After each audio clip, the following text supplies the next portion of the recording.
The marble floor was cold against Madeline Cross's designer dress as she lay there, stunned, her $800 heels scattered across the restaurant like broken promises. Above her stood Ethan Brooks, the waiter she'd just kicked, the single father she'd humiliated, the nobody who'd just proven he was anything but. The room held its breath. Phones recorded everything. And in that electric silence, power shifted hands without a single punch thrown. But let me take you back to where this all began, because what happened next will blow your mind. Stick with me until the end, hit that like button, and drop a comment telling me what city you're watching from. I want to see how far this story travels. The brass doors of Lumiere swung open at exactly 5:47 p.m., and with them came the kind of cold that has nothing to do with temperature. Ethan Brooks felt it immediately, that shift in air pressure that happens when someone important enters a room and expects the world to rearrange itself accordingly. He was polishing water glasses behind the bar when she walked in, this woman whose presence demanded attention like a fire alarm. Madeline Cross. He didn't know her name yet, but he recognized the type. Tailored power suit that probably cost more than his car, heels that clicked against marble like a countdown, and that particular way of scanning a room as if taking inventory of everything she owned, which, in her mind, likely included the people. Ethan, Marco, the floor manager, appeared at his elbow, voice tight with the special kind of stress reserved for VIP service. Table 7, the Cross party. She's early, she's alone until her guests arrive, and she's... He paused, searching for diplomatic phrasing. Particular. Ethan nodded, setting down the glass with the careful precision that defined everything he did. Particular. That was restaurant code for difficult, demanding, or downright cruel, wrapped in the thin veneer of professionalism that kept servers employed and bills paid. I've got it, Ethan said quietly, already reaching for the leather-bound menu, already shifting into that mental space where nothing personal could touch him. It was a skill he'd perfected over 3 years of serving people who looked through him like he was made of glass. Table 7 sat in the center of the main dining room, the power position, visible from every angle, under the crystal chandelier that threw fractured light across white tablecloths like scattered diamonds. Madeline Cross had already seated herself, phone in one hand, the other drumming an impatient rhythm against the table edge. Ethan approached with the smooth, unhurried pace of someone who understood that in places like Lumiere, rushing suggested desperation, and desperation suggested weakness. Good evening, ma'am. Welcome to Lumiere. My name is Ethan, and I'll be taking care of you this evening. She didn't look up. Her fingers continued their dance across her phone screen, manicured nails clicking a sharp counterpoint to his greeting. 10 seconds passed. 15. The silence stretched into rudeness, intentional and pointed. Can I start you with something to drink while you wait for your party? Pellegrino, room temperature, lemon, not lime, and make sure the glass is actually clean this time. Her eyes flicked up for half a second, just long enough to assess and dismiss him in a single glance. Your staff has a habit of leaving lipstick marks. Of course, I'll bring that right away. As Ethan turned toward the bar, he caught his reflection in one of the restaurant's many mirrors. A tall, lean man in his early 30s, dark hair pulled back neatly, white shirt pressed within an inch of its life, expression carefully neutral. He looked exactly like what he was supposed to be. Invisible, efficient, interchangeable with any other server in any other high-end restaurant. No one looking at him would guess what he'd been before, what he'd trained for, what he'd walked away from when Lily was born and her mother died and the world suddenly became about something bigger than himself.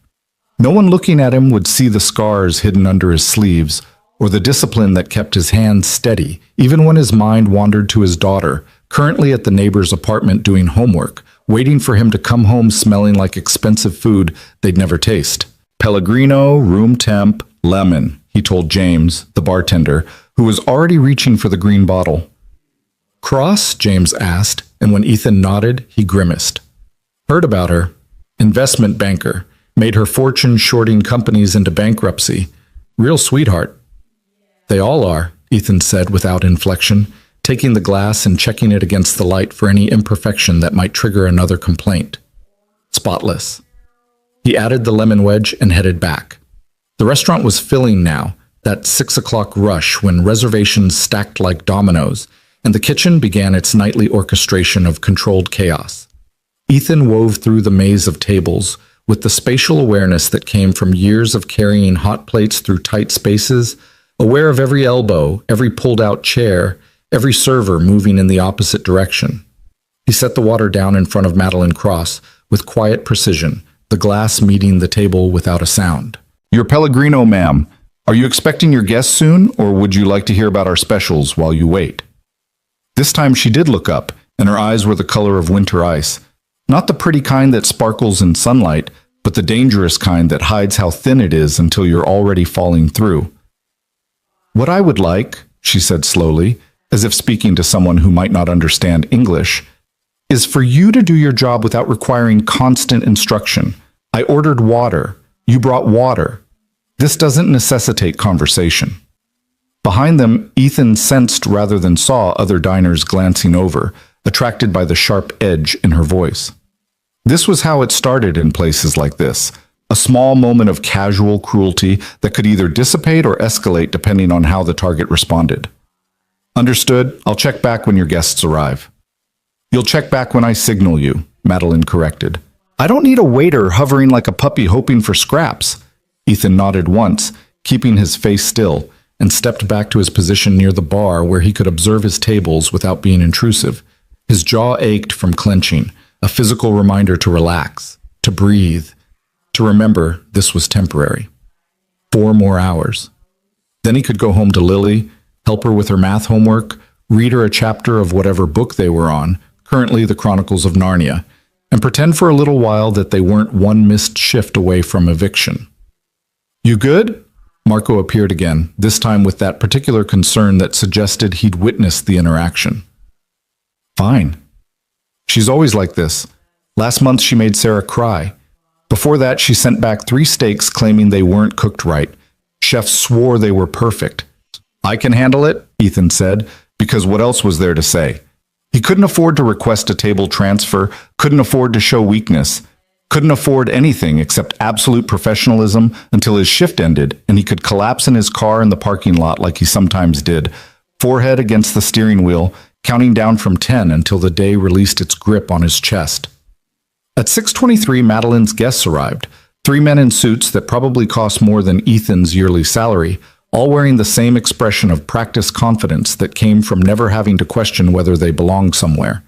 Ethan watched them settle into their seats, watched the dynamic shift as Madeline transformed from ice queen into charming hostess, all smiles and laughter that never quite reached her eyes. He gave them 5 minutes to get comfortable before approaching. "Good evening, gentlemen. Can I start you with some drinks?" The ordering process was smooth enough. 2 scotches, a martini, another Pellegrino for Madeline. But as Ethan turned to leave, her voice cut through the air like a blade. "Wait." He turned back. "Yes, ma'am?" "Your name tag is crooked." Ethan glanced down. The small brass tag that read Ethan sat perfectly straight on his shirt pocket. "I apologize. I'll adjust it." "See that you do. Presentation matters in an establishment like this." She smiled at her guests, a look that said, "Can you believe the help these days?" You'd think basic grooming would be standard. One of the men, late 50s, silver hair, uncomfortable eyes, cleared his throat. "Madeline, I'm sure your server is perfectly capable of maintaining professional standards," she said smoothly, cutting him off. "Aren't you, Ethan?" There it was. His name, weaponized. Used not as an acknowledgement of his humanity, but as a tool to establish hierarchy, to remind him and everyone within earshot exactly where he stood in her world. "Absolutely, ma'am. I'll get those drinks right away." In the brief walk back to the bar, Ethan performed the mental exercise his therapist had taught him back when he could afford therapy. Identify the feeling, acknowledge it, let it pass. Anger, humiliation, frustration, each one noted and released like catching and freeing butterflies. By the time he reached James, his expression was calm again, even if his heart rate wasn't. 2 Macallan 18s, 1 Hendrix Martini, extra dry, and another Pellegrino, he recited. James started pouring, then paused. "Your name tag really crooked?" "No." "Didn't think so." He slid the glasses across the bar. "You know, you could—" "I can't," Ethan said simply, and James dropped it because they both knew the score. This wasn't about what was fair or right. This was about paying rent, keeping food on the table, making sure Lily had her medication refilled when her asthma flared up. This was about survival. The drinks delivered, Ethan took their dinner orders, sea bass for Madeline, various steaks for the men, and transmitted them to the kitchen where Chef Raymond ruled with the benevolent tyranny of someone who'd earned 3 Michelin stars and never let anyone forget it. For the next 40 minutes, Ethan performed his job with mechanical precision. He brought bread, refilled water, delivered meals with the proper flourish. And through it all, Madeline found fault. The bread was too cold. The water had ice when she'd specifically said no ice. She hadn't. His timing was off. His posture suggested disrespect. His efficiency suggested rushing them. Each criticism was delivered with a smile, always in front of her guests, always loud enough for nearby tables to hear. It was a performance, Ethan realized. She was establishing dominance, showing these men, potential investors probably, that she was someone who commanded absolute control over her environment, right down to the staff. By 7:30, other servers were shooting him sympathetic looks. Marco had checked in twice. Even some of the regular diners, people who came to Lumiere weekly and knew the staff by name, were watching with expressions ranging from pity to secondhand embarrassment. But Ethan continued, because this was the deal he'd made with himself 3 years ago when he'd hung up his old life like a coat he no longer fit into. He would do whatever it took, endure whatever he had to endure, to give Lily the stable, safe childhood she deserved. If that meant swallowing his pride nightly, then pride was a luxury he couldn't afford. At 8:15, as Ethan was clearing their dinner plates, Madeline's phone buzzed. She glanced at it, and something shifted in her expression. A tightness around her eyes, a tension in her shoulders. Whatever the message said, it had disturbed her carefully maintained composure. "Is everything all right, ma'am?" one of her guests asked. "Fine," she said crisply, setting the phone down with more force than necessary. "Just some people who don't understand the meaning of professionalism." Her eyes landed on Ethan, who was stacking plates with quiet efficiency, and something in her gaze crystallized into focus. She'd had a bad moment, received bad news, and now she needed somewhere to direct the resulting emotion. And there he stood, convenient and powerless. "You," she said. Ethan looked up. "Yes, ma'am?" "How long have you worked here?" The question seemed innocent, but Ethan felt the trap in it like a wire across a dark path. 3 years.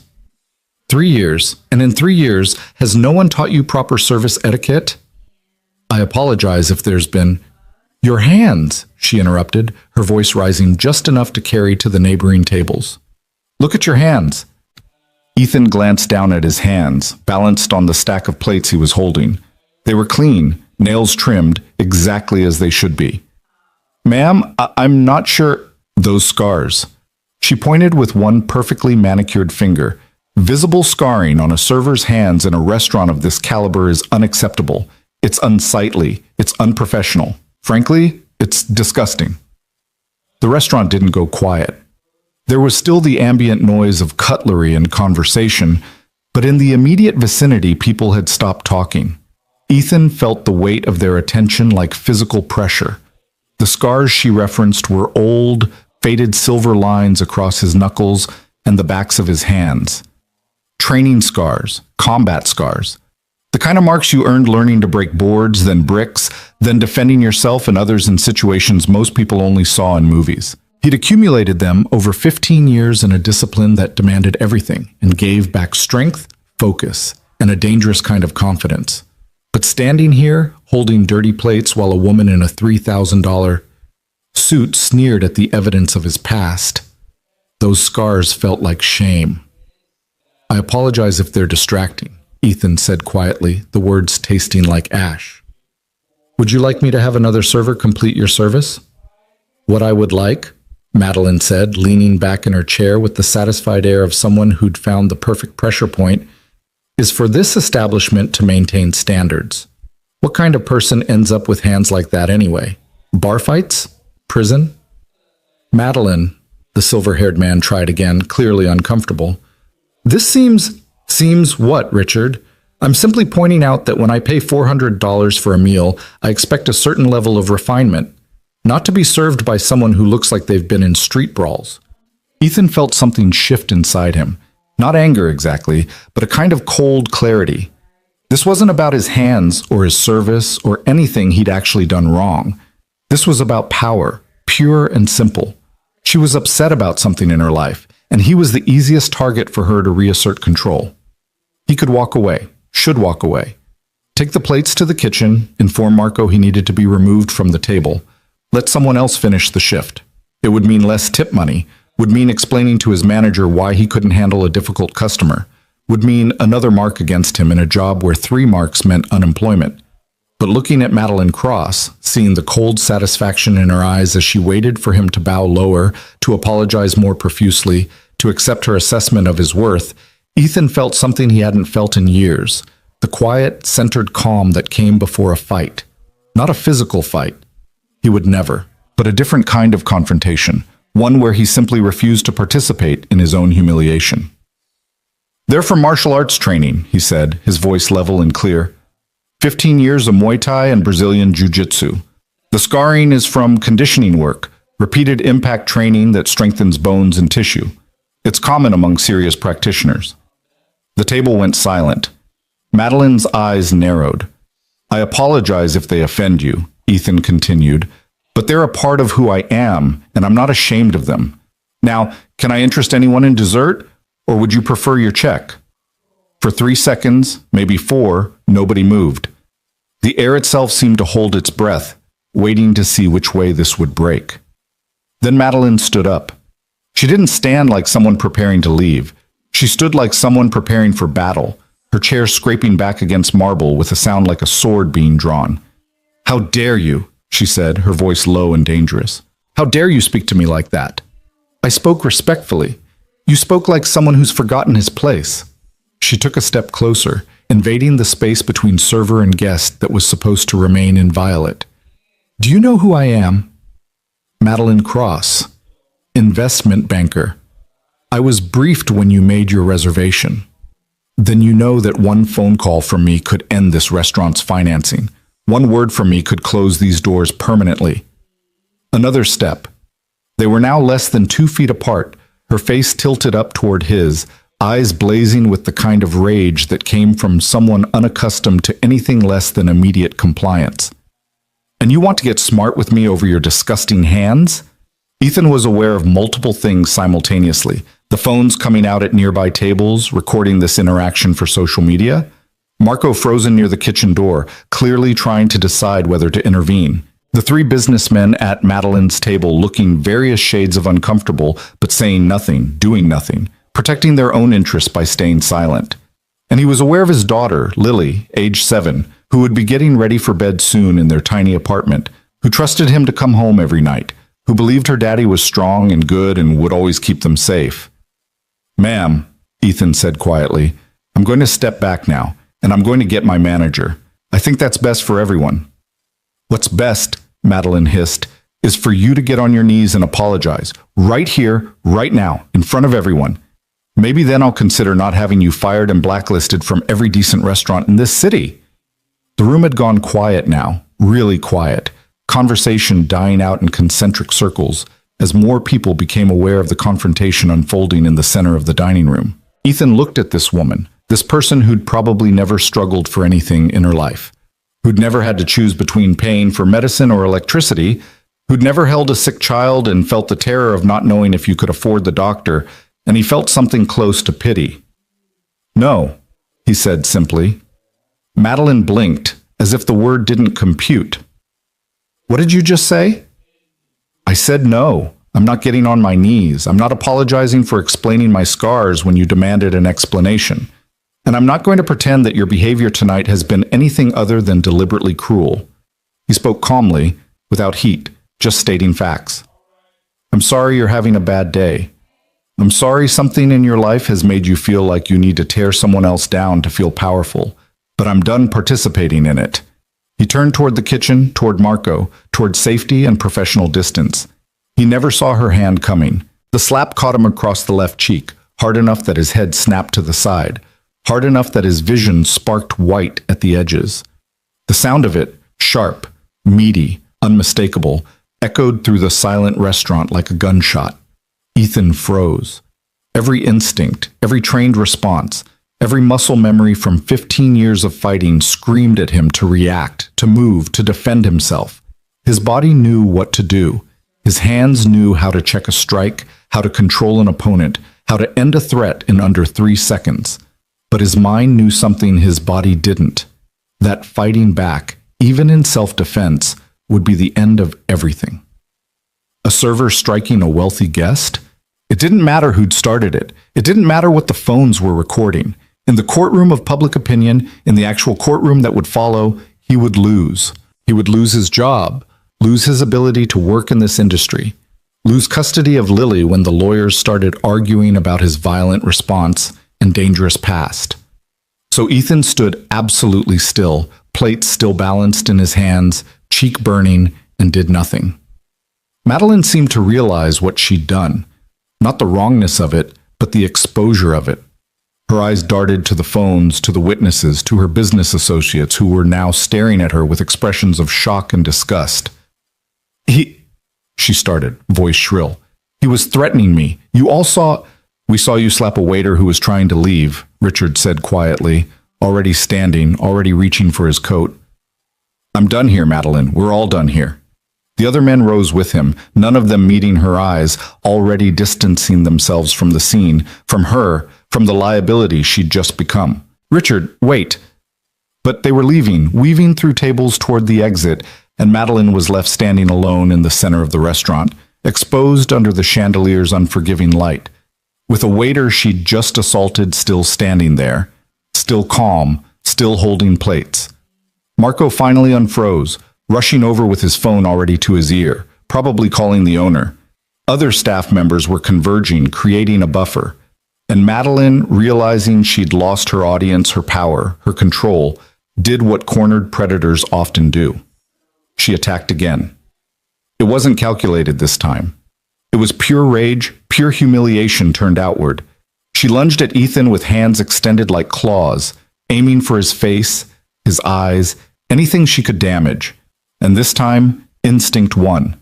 Ethan moved, not to strike, not to hurt, but to protect himself with the ingrained efficiency of someone who'd spent thousands of hours training for exactly this kind of situation. He shifted his weight, pivoted, let her momentum carry her past him while he simply wasn't there anymore. The plates he'd been holding crashed to the floor, a sound like breaking glass and splintering ceramic that somehow seemed quieter than it should have been against the backdrop of gasps and shocked exclamations. Madeline stumbled, off balance, reaching for purchase and finding nothing but air. Her expensive heels, beautiful but impractical, caught on the marble floor, betrayed her, sent her sprawling forward with a cry that was equal parts rage and surprise. She hit the ground hard, designer dress splayed around her, phone skittering across the floor, one shoe coming off entirely. And Ethan stood above her, hands empty now, breathing steady, having not struck a single blow. The silence that followed was absolute. Madeline pushed herself up on her elbows, hair disheveled, makeup smudged, looking for the first time that evening like something other than perfectly composed. Her eyes found Ethan's, and in them he saw something she probably hadn't felt in years. Genuine fear. Because she'd just attacked someone, and that someone had moved like water, like smoke, like someone who understood violence at a level she couldn't comprehend, and he'd chosen not to hurt her. That choice, somehow, was more terrifying than if he'd fought back. Security, Marco was saying into his phone. Yes, immediately, we have a situation. People were standing now, some recording, some just watching, some moving toward the exit because they'd paid for dinner and entertainment, but not this kind of scene. The kitchen door swung open and Chef Raymond appeared, took in the situation with one sweeping glance and nodded at Ethan, a gesture that somehow conveyed understanding, support, and sympathy all at once. Ethan looked down at Madeline Cross, this woman who'd set out to destroy his evening, his pride, possibly his entire livelihood, and felt nothing but exhaustion. I need to clock out, he said to Marco, his voice carrying in the silence. Is that all right? Marco nodded, still on the phone. Take tomorrow off too, paid. We'll handle this. Ethan untied his apron with steady hands, folded it once, twice, set it on the nearest empty table with the kind of care he'd given everything that evening. Then he walked toward the employee exit, his footsteps echoing against marble, aware of every eye on him, but looking at none of them. Behind him, he heard Madeline starting to speak, her voice rising. "He attacked me. You all saw. He's some kind of—" But he was already pushing through the door, already in the back corridor where the beautiful veneer of Lumiere gave way to concrete and fluorescent lights, already shedding the mask of the quiet waiter and feeling, for the first time in hours, like himself. His hands were shaking now, adrenaline catching up. He leaned against the wall, counted to 10, then 20, waiting for his heart rate to settle. A phone call to Mrs. Chen, his neighbor, to let her know he'd be home soon. A brief conversation with the owner, Mr. Castellano, who'd arrived with security and wanted his statement, his side, his truth. Security footage pulled, witness statements gathered, the efficient machinery of liability management spinning into action.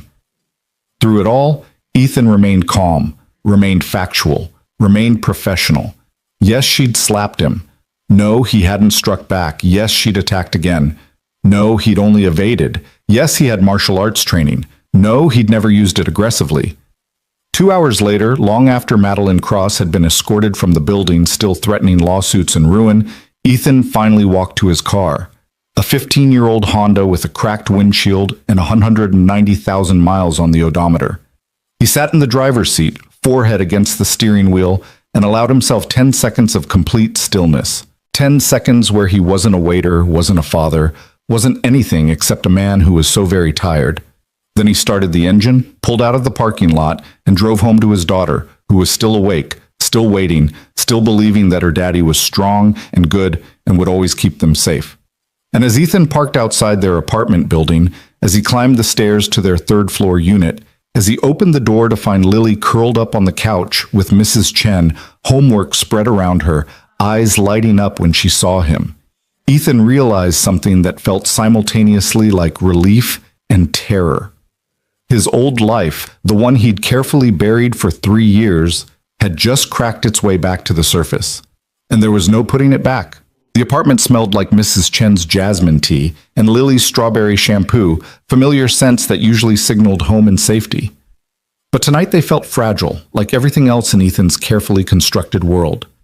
"Daddy!" Lily launched herself from the couch before he'd fully closed the door, 7 years old and all momentum, colliding with his legs hard enough that he had to brace himself. Her arms wrapped around his waist with the fierce certainty of a child who hadn't yet learned that sometimes the people you love don't come home at all. Ethan's hands found her hair automatically, smoothing the dark curls that were so like her mother's it sometimes hurt to look at them. "Hey, little bug, you're supposed to be asleep." Mrs. Chen let me wait up. We were doing fractions. She pulled back, looking up at him with eyes that were his own, dark brown, serious, seeing too much. "Your face is red." His hand moved to his left cheek before he could stop it, fingers finding the heat still radiating from where Madeline's palm had connected. In the bathroom mirror at the restaurant, he'd seen the outline of her hand printed on his skin like evidence, like shame made visible. "It's nothing, just a long shift." Mrs. Chen appeared from the kitchen, wiping her hands on a dish tag. She was 73, widowed, sharp as broken glass despite what her age might suggest. Her eyes went immediately to his face, then to his hands, reading the story his body told even when his mouth stayed quiet. "Lily, sweet girl, why don't you get your pajamas on? Your daddy needs to talk to me about boring adult things." "But go on, I'll come tuck you in." Ethan gave her a gentle push toward her bedroom, waited until the door closed before he let his shoulders drop, let the weight of the evening settle onto him like a wet coat. Mrs. Chen crossed her arms. "What happened?" A guest got upset. "Ethan." The way she said his name, patient but immovable, the tone of someone who'd raised 4 children and buried a husband and didn't have time for half-truths, broke through his remaining defenses. "She slapped me, in front of the whole restaurant, then tried to attack me again when I wouldn't apologize for existing." The words came out flat, drained of emotion. "I moved out of the way, and she fell. Security footage caught everything. My manager says I'm clear, but you're terrified," Mrs. Chen finished quietly. Ethan nodded, not trusting his voice, because that was the truth underneath everything else. Not anger at Madeline, not even humiliation at being struck in public, just pure animal terror that this incident would somehow spiral, would reach the family court judge who'd granted him custody, would give Lily's maternal grandparents the ammunition they'd been looking for to take her away. They'd never approved of him, the fighter, the man with no college degree, the one who'd gotten their daughter pregnant and then had the audacity to survive her when a drunk driver ran a red light 3 weeks after Lily was born. For 3 years, they'd been circling like sharks, waiting for him to fail, to prove their assessment correct. And now he'd been involved in an altercation with a wealthy woman who probably had lawyers on speed dial. Listen to me. Mrs. Chen's hand found his shoulder, grip surprisingly strong. You did nothing wrong. You hear me? Nothing. Doesn't matter what I did. Matters what it looks like. Then we make sure it looks like the truth, which is that you were assaulted and defended yourself without raising a hand to her. That's not a crime, Ethan. That's restraint. He wanted to believe her, wanted to accept the simple arithmetic of right and wrong, innocent and guilty. But he'd been navigating the world long enough to know that math didn't always work the same way for everyone. I should check on Lily, he said, moving toward her bedroom before Mrs. Chen could push deeper, could ask the questions that would unravel him completely. Lily's room was barely bigger than a closet, just enough space for a twin bed, a small dresser, and the bookshelf Ethan had built from scrap lumber. Posters covered the walls, animals, planets, a diagram of the human skeletal system that she'd been fascinated by since her last doctor's visit. She was already in her pajamas, sitting cross-legged on her bed with her notebook open. What are you working on? Ethan asked, settling onto the edge of her mattress. Math. Mrs. Chen said if I get all the problems right, she'll teach me about percentages next. Lily's pencil moved across the paper with careful precision. Did you bring me anything? It was their ritual. Every shift, if there were leftovers, if Chef Raymond was in a generous mood. Ethan would bring home something from the restaurant, usually bread, sometimes a dessert that hadn't sold, once an entire salmon fillet that had been prepared for a guest who'd left before ordering. Not tonight, Bug. It was a weird evening. Lily looked up from her homework, studying him with that unnerving intensity that reminded him she was too smart for her age, too observant. Because of your face? Yeah, because of my face. Did someone hit you? The question hung in the air between them, and Ethan understood he was at a crossroads. He could lie, could deflect, could protect her from the ugliness of what had happened. Or he could tell her some version of the truth, could teach her that sometimes bad things happen to good people, and it wasn't fair, but you survived it anyway. A guest got very angry and did something she shouldn't have done, he said carefully. But I'm okay. And she's the one who got in trouble, not me. Good. Lily's voice was fierce, protective in the way children are when they love someone. People shouldn't hit. No, they shouldn't. Unless it's self-defense, like you taught me. Ethan had started teaching Lily basic self-defense 6 months ago. Simple techniques that focused on awareness and escape rather than confrontation. How to yell loudly enough to attract attention, how to break a grip on a wrist, how to run and where to run to.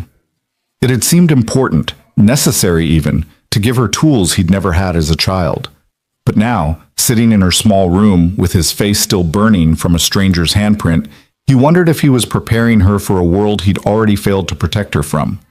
Exactly like I taught you, he agreed. Now finish your homework so I can read to you. They made it through 2 chapters of Narnia before Lily's eyes started drifting closed. Ethan tucked the blanket around her shoulders, kissed her forehead, and stayed there for a long moment just watching her breathe. This, he thought, this was what mattered. Not Madeline Cross, not the restaurant, not his wounded pride. Just this small person who trusted him completely. Mrs. Chen was waiting in the living room when he emerged, 2 cups of tea already poured on the coffee table. Sit, she ordered, and Ethan sat too tired to argue. There's something else you're not telling me, she said after a moment. Ethan wrapped his hands around the teacup, letting the heat ground him. The woman, Madeline Cross, she's connected, rich, powerful, the kind of person who could make my life very difficult if she wanted to. So you think she'll retaliate? I think people like her don't accept losing. And tonight, in front of all those witnesses, all those cameras, she lost. Badly. He took a sip of tea, barely tasting it.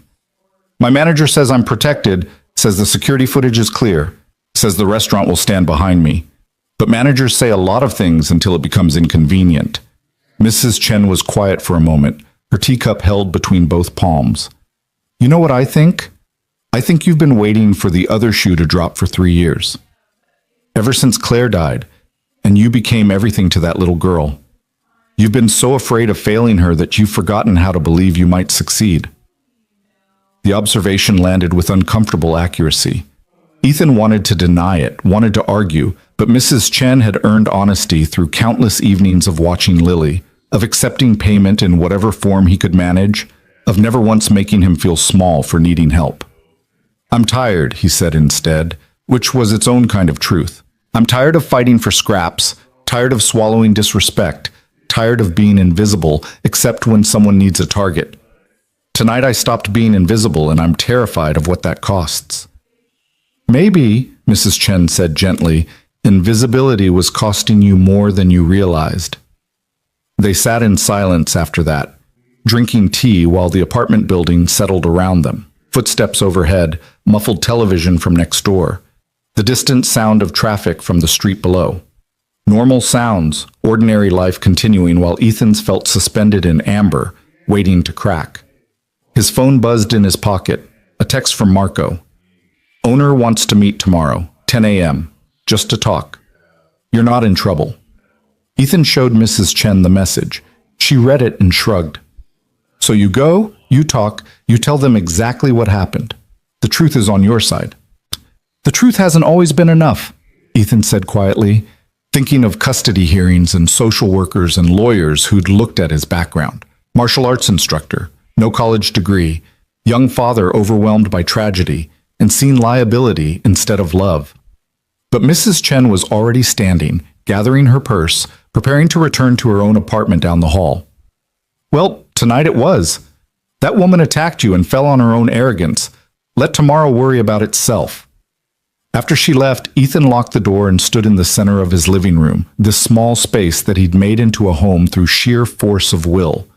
Secondhand furniture, walls painted a cheerful yellow that was supposed to make the space feel bigger, Lily's artwork held to the refrigerator with alphabet magnets. It wasn't much, but it was theirs.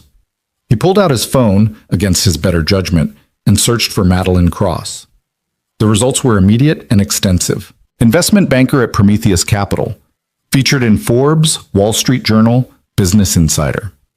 Estimated net worth between 50 and 70 million. A profile that described her as ruthless but brilliant, someone who'd built a fortune by identifying struggling companies and either salvaging them through hostile restructuring or profiting from their collapse. There were photos. Her at charity galas, at business conferences, always perfectly composed, always in control. In none of them did she look like a woman who'd end up sprawled on a restaurant floor, defeated by her own rage and a waiter's simple sidestep. Ethan clicked on the news section, wondering if the incident had already leaked to the press. Nothing yet, but it was only a matter of hours. Someone in that restaurant had recorded video, and videos had a way of finding their way online, especially when they showed powerful people being humbled. He thought about calling his old instructor, Master Kim, who taught him everything he knew about Muay Thai, and about discipline, and about how violence should always be the last option, never the first. But it was past midnight, and what would he even say? That he'd finally used his training in the real world, and it had felt both easier and harder than he'd expected? Instead, Ethan checked the locks again, looked in on Lily one more time, still sleeping, one arm flung over her head in complete trust that the world would be the same when she woke, and made his way to his own room. Sleep didn't come. He lay in the darkness, replaying the evening frame by frame, analyzing every moment like footage from a training session. He should have walked away sooner, should have insisted on a table transfer the moment Madeline started her critiques. Should have. But he also knew that walking away only worked when the other person let you go. And Madeline Cross had been determined to make him an object lesson, a demonstration of her power and his powerlessness. She'd just chosen the wrong person to demonstrate on. The thought brought with it an uncomfortable realization. Part of him, a small, dark part he didn't like to acknowledge, had felt something close to satisfaction when she'd fallen. Not at her pain, but at the public collapse of her carefully maintained dominance. For just a moment, she'd been the one who was powerless, the one who was humiliated, the one looking up instead of down. Ethan didn't like that part of himself, didn't like the pleasure that came from someone else's defeat, even someone who'd spent the evening trying to destroy his dignity. It felt too close to the mentality that had made him a good fighter, that predatory instinct that assessed weaknesses and knew exactly how to exploit them. He'd walked away from that life because he'd seen where it led, had watched talented fighters become addicted to the adrenaline and the violence, had seen relationships crumble and bodies break down and mental health deteriorate. When Claire had gotten pregnant, when they decided to keep the baby despite being young and unprepared and terrified, Ethan had made a choice. He would be a father first and everything else second. Then Claire had died, and that choice had become the only thing holding him together. His phone lit up in the darkness, another text, this time from a number he didn't recognize. Ethan considered ignoring it, letting it wait until morning, but insomnia and anxiety made poor companions for patience. The message was brief. "This is Richard Chen from tonight. I wanted you to know that I've spoken with my colleagues and will be providing witness statements supporting your account of events. What Madeline did was inexcusable. I apologize for not intervening sooner." Ethan stared at the text, reading it 3 times to make sure he understood correctly. Richard Chen, the silver-haired businessman who'd tried twice to stop Madeline's escalation, who'd walked out with his colleagues when she'd slapped Ethan. He was offering support, taking a stand against someone who probably had significant power in their shared industry. "Thank you," Ethan typed back. "That means more than you know." The response came quickly. "I have a daughter your age. If someone treated her the way Madeline treated you, I'd want to believe that someone would stand up for her. Good luck tomorrow." Something in Ethan's chest loosened slightly, some knot of tension he'd been carrying since leaving the restaurant. He wasn't completely alone in this. There were witnesses, there was footage, there were people willing to tell the truth even when it was inconvenient. Maybe Mrs. Chen was right. Maybe the truth would be enough. He finally fell asleep around 3 in the morning, his dreams a confused jumble of restaurant tables and fighting rings, of Lily calling for him while he was trapped behind glass, of Madeline's face transforming into the judge who'd granted him custody, saying over and over, "You're not good enough. You were never good enough." The alarm went off at 7, brutally early after so little sleep, but Lily had school and routines mattered. Ethan dragged himself out of bed, made breakfast, cereal and toast, nothing fancy but consistent, and helped his daughter get ready while keeping his own exhaustion hidden behind practiced normalcy. "Are you going to work today?" Lily asked, around a mouthful of Cheerios. "I have a meeting first, then maybe. We'll see." "Will the mean lady be there?" Ethan paused in the middle of packing her lunch. "What do you know about a mean lady?" "I heard you and Mrs. Chen talking last night. The walls are thin." She said it matter-of-factly, without accusation. "Is she going to try to take me away?" The question hit him like a physical blow, all his worst fears given voice by the one person he'd been trying to protect from them. Ethan abandoned the lunch bag and knelt down next to Lily's chair, bringing himself to her eye level. "No," he said firmly. "Nobody is taking you away from me. Ever. What happened last night was between me and an adult who behaved badly. It has nothing to do with you, and it doesn't change anything about us." "Promise?" "Promise." Lily studied his face with those 2 old eyes, measuring his sincerity, and must have found it sufficient because she nodded and returned to her cereal. But Ethan remained kneeling there for a moment longer, understanding that the stakes of today's meeting had just gotten higher. It wasn't just about his job anymore, wasn't just about pride or income. It was about proving to his daughter that promises meant something, that the world was safe, that her father was strong enough to protect them both. Even when he wasn't sure he believed it himself. The walk to school was quiet, Lily's hand small and trusting in his, her backpack bouncing against her shoulders with each step. Other parents nodded to him in passing, some with familiar faces from years of school drop-offs, none of them aware that his entire life might be about to implode.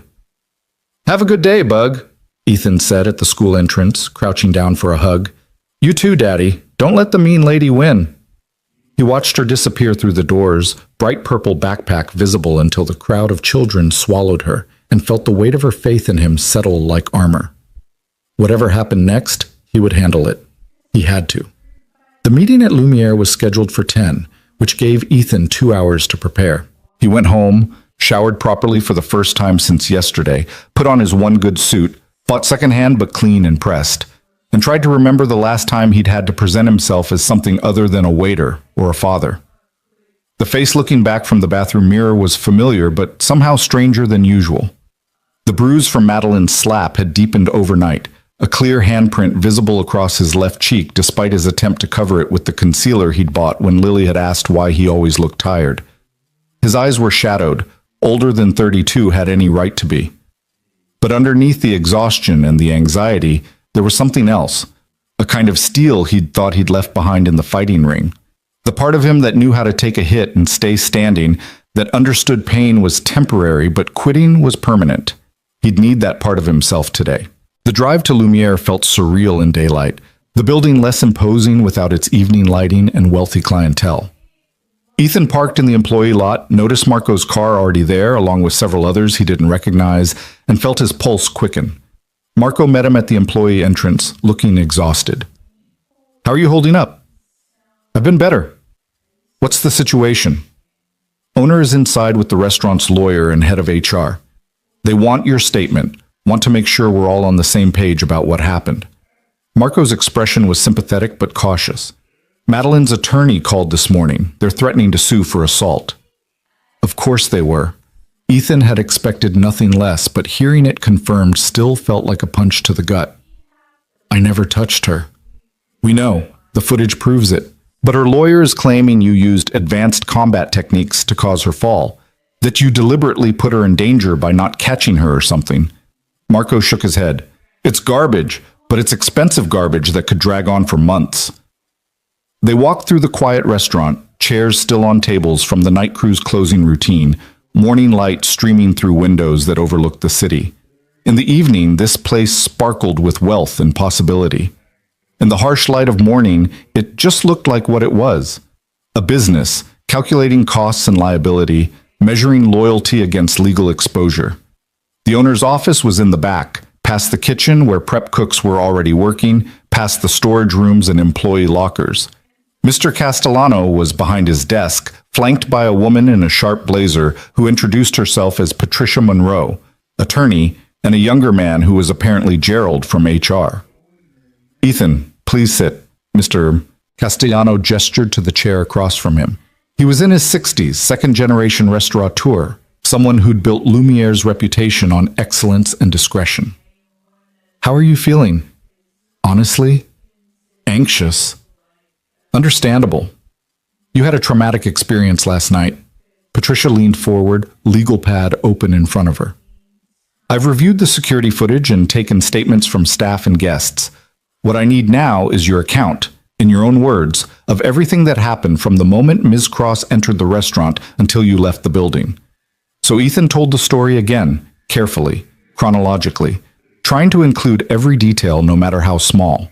The initial complaints, the escalating criticism, the comments about his hands, the slap, his attempt to walk away, her second attack, his evasion, her fall. Patricia took notes without interrupting, her expression neutral. When he finished, she reviewed her pages for a long moment before looking up. Your story is consistent with every other account we've received and with the video evidence. You are not in any legal jeopardy regarding the incident itself. She paused. However, Ms. Cross's attorney is pursuing a different angle. They're arguing that your martial arts background represents a dangerous element that the restaurant should have disclosed to guests, and that your presence on the floor created an implicit threat. That's insane, Marco said from where he stood near the door.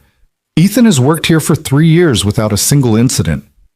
I agree it's a weak argument, Patricia said, but it's the argument they're making, and given Ms. Cross's resources and profile, they can afford to make noise about it even if they eventually lose. Mr. Castellano cleared his throat. Which brings us to the difficult part of this conversation.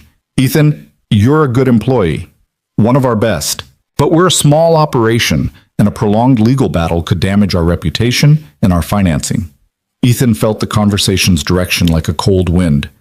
You're letting me go. We're offering you a severance package, Gerald from HR interjected quickly. 3 months' salary, continuation of health benefits for 6 months, and a positive reference. In exchange, you'd sign an agreement not to speak publicly about the incident or pursue any legal action against the restaurant. The words felt distant, echoing like they were reaching Ethan through water. They were paying him to disappear, to make this problem go away quietly, to absolve them of any responsibility for what had happened to him in their dining room while he was doing his job. And if I don't sign? Patricia's expression softened slightly. Then you remain employed, but we can't guarantee your hours won't be reduced as we evaluate our staffing needs. And without a settlement agreement, if Ms. Cross's lawsuit proceeds and you're named as a co-defendant along with the restaurant, we wouldn't be able to provide legal representation for you specifically. There it was, laid out with brutal clarity.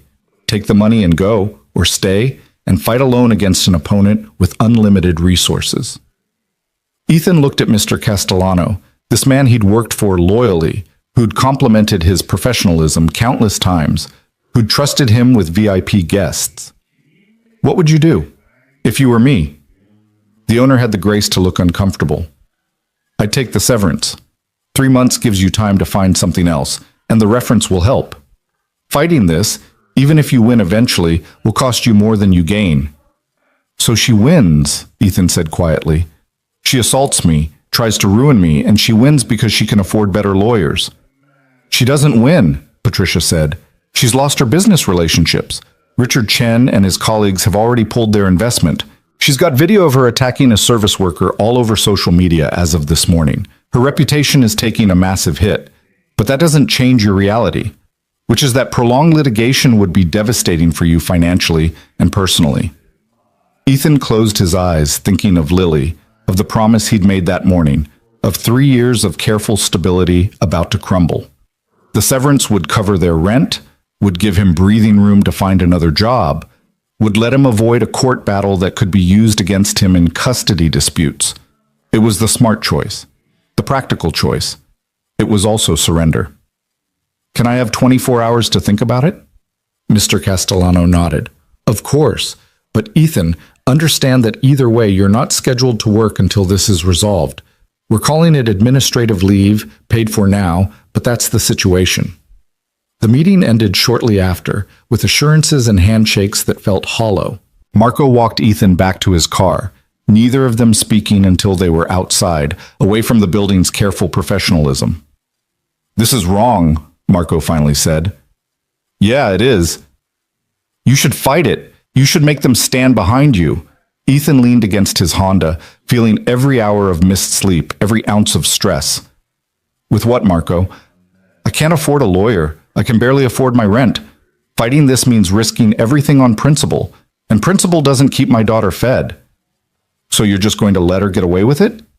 She's not getting away with anything. You heard Patricia. Her reputation is already damaged, but my reputation, my ability to work, my custody of Lily, those I can't afford to risk. Marco looked like he wanted to argue more, but something in Ethan's expression must have stopped him. Instead, he just gripped Ethan's shoulder briefly.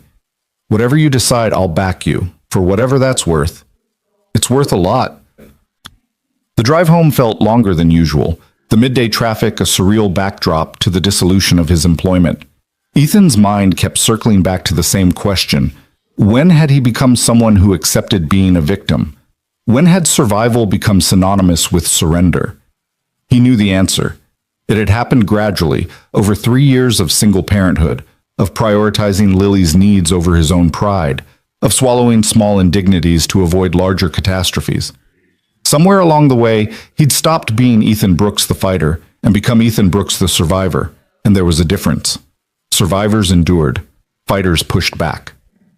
His phone rang as he pulled into his apartment parking lot, an unknown number, which he almost didn't answer. But unemployment made him cautious about missing calls, so he picked up. Is this Ethan Brooks? The voice was female, professional, unfamiliar. Yes, who's calling? My name is Jennifer Walsh. I'm a reporter with the Metro Daily.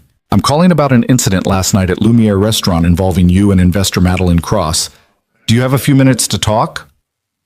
And there it was, the story leaking out, becoming public property, about to be filtered through whatever narrative sold the most papers or generated the most clicks.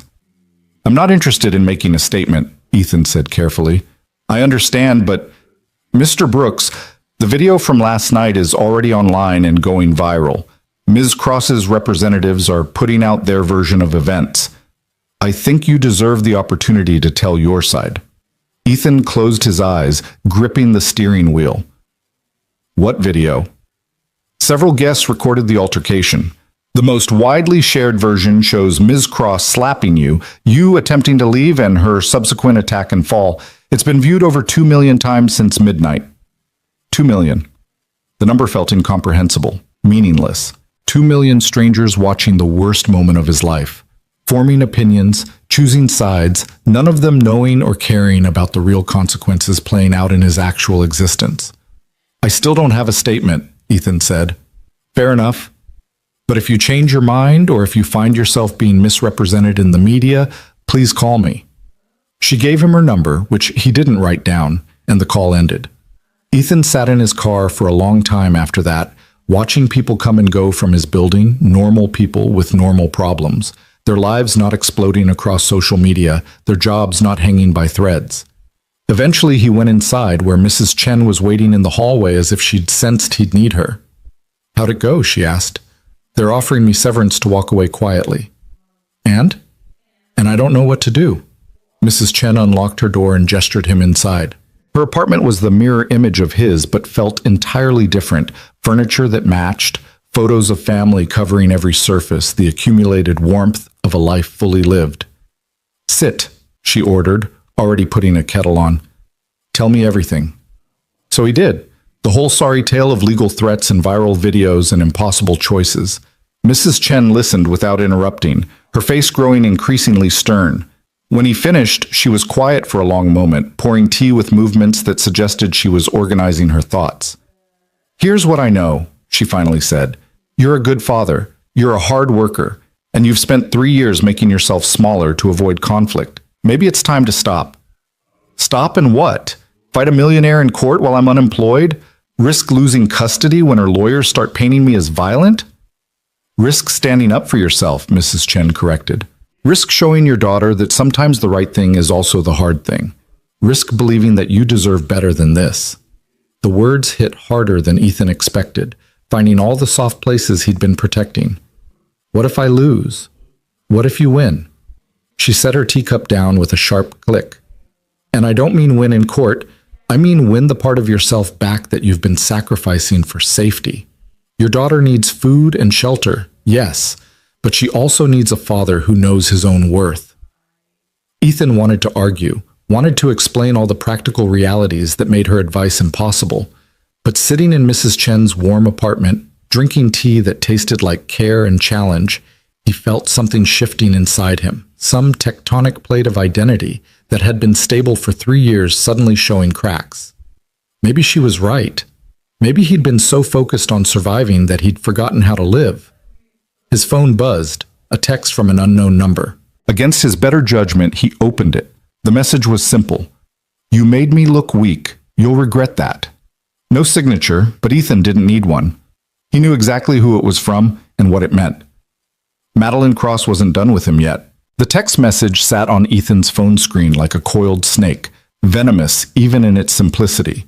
Mrs. Chen leaned over to read it, her expression darkening. That's a threat, she said flatly. You need to show this to the police. And say what? A wealthy woman sent me an anonymous text after I embarrassed her in public? They'll file a report and nothing will happen. Ethan set his phone face down on the table, as if that could make the message disappear. Besides, going to the police means creating more documentation, more paper trail that could be twisted into me being the aggressor. Or it means establishing a pattern of harassment. Mrs. Chen's voice had taken on the steel quality that suggested she was done with patience. Ethan, this woman attacked you once already. What makes you think she'll stop? The question hung in the air between them, unanswerable because they both knew the truth. People like Madeline Cross didn't stop. they escalated. They had the resources and the vindictiveness to turn revenge into a hobby, and they rarely faced consequences for it. "I need to pick up Lily in an hour," Ethan said, standing abruptly.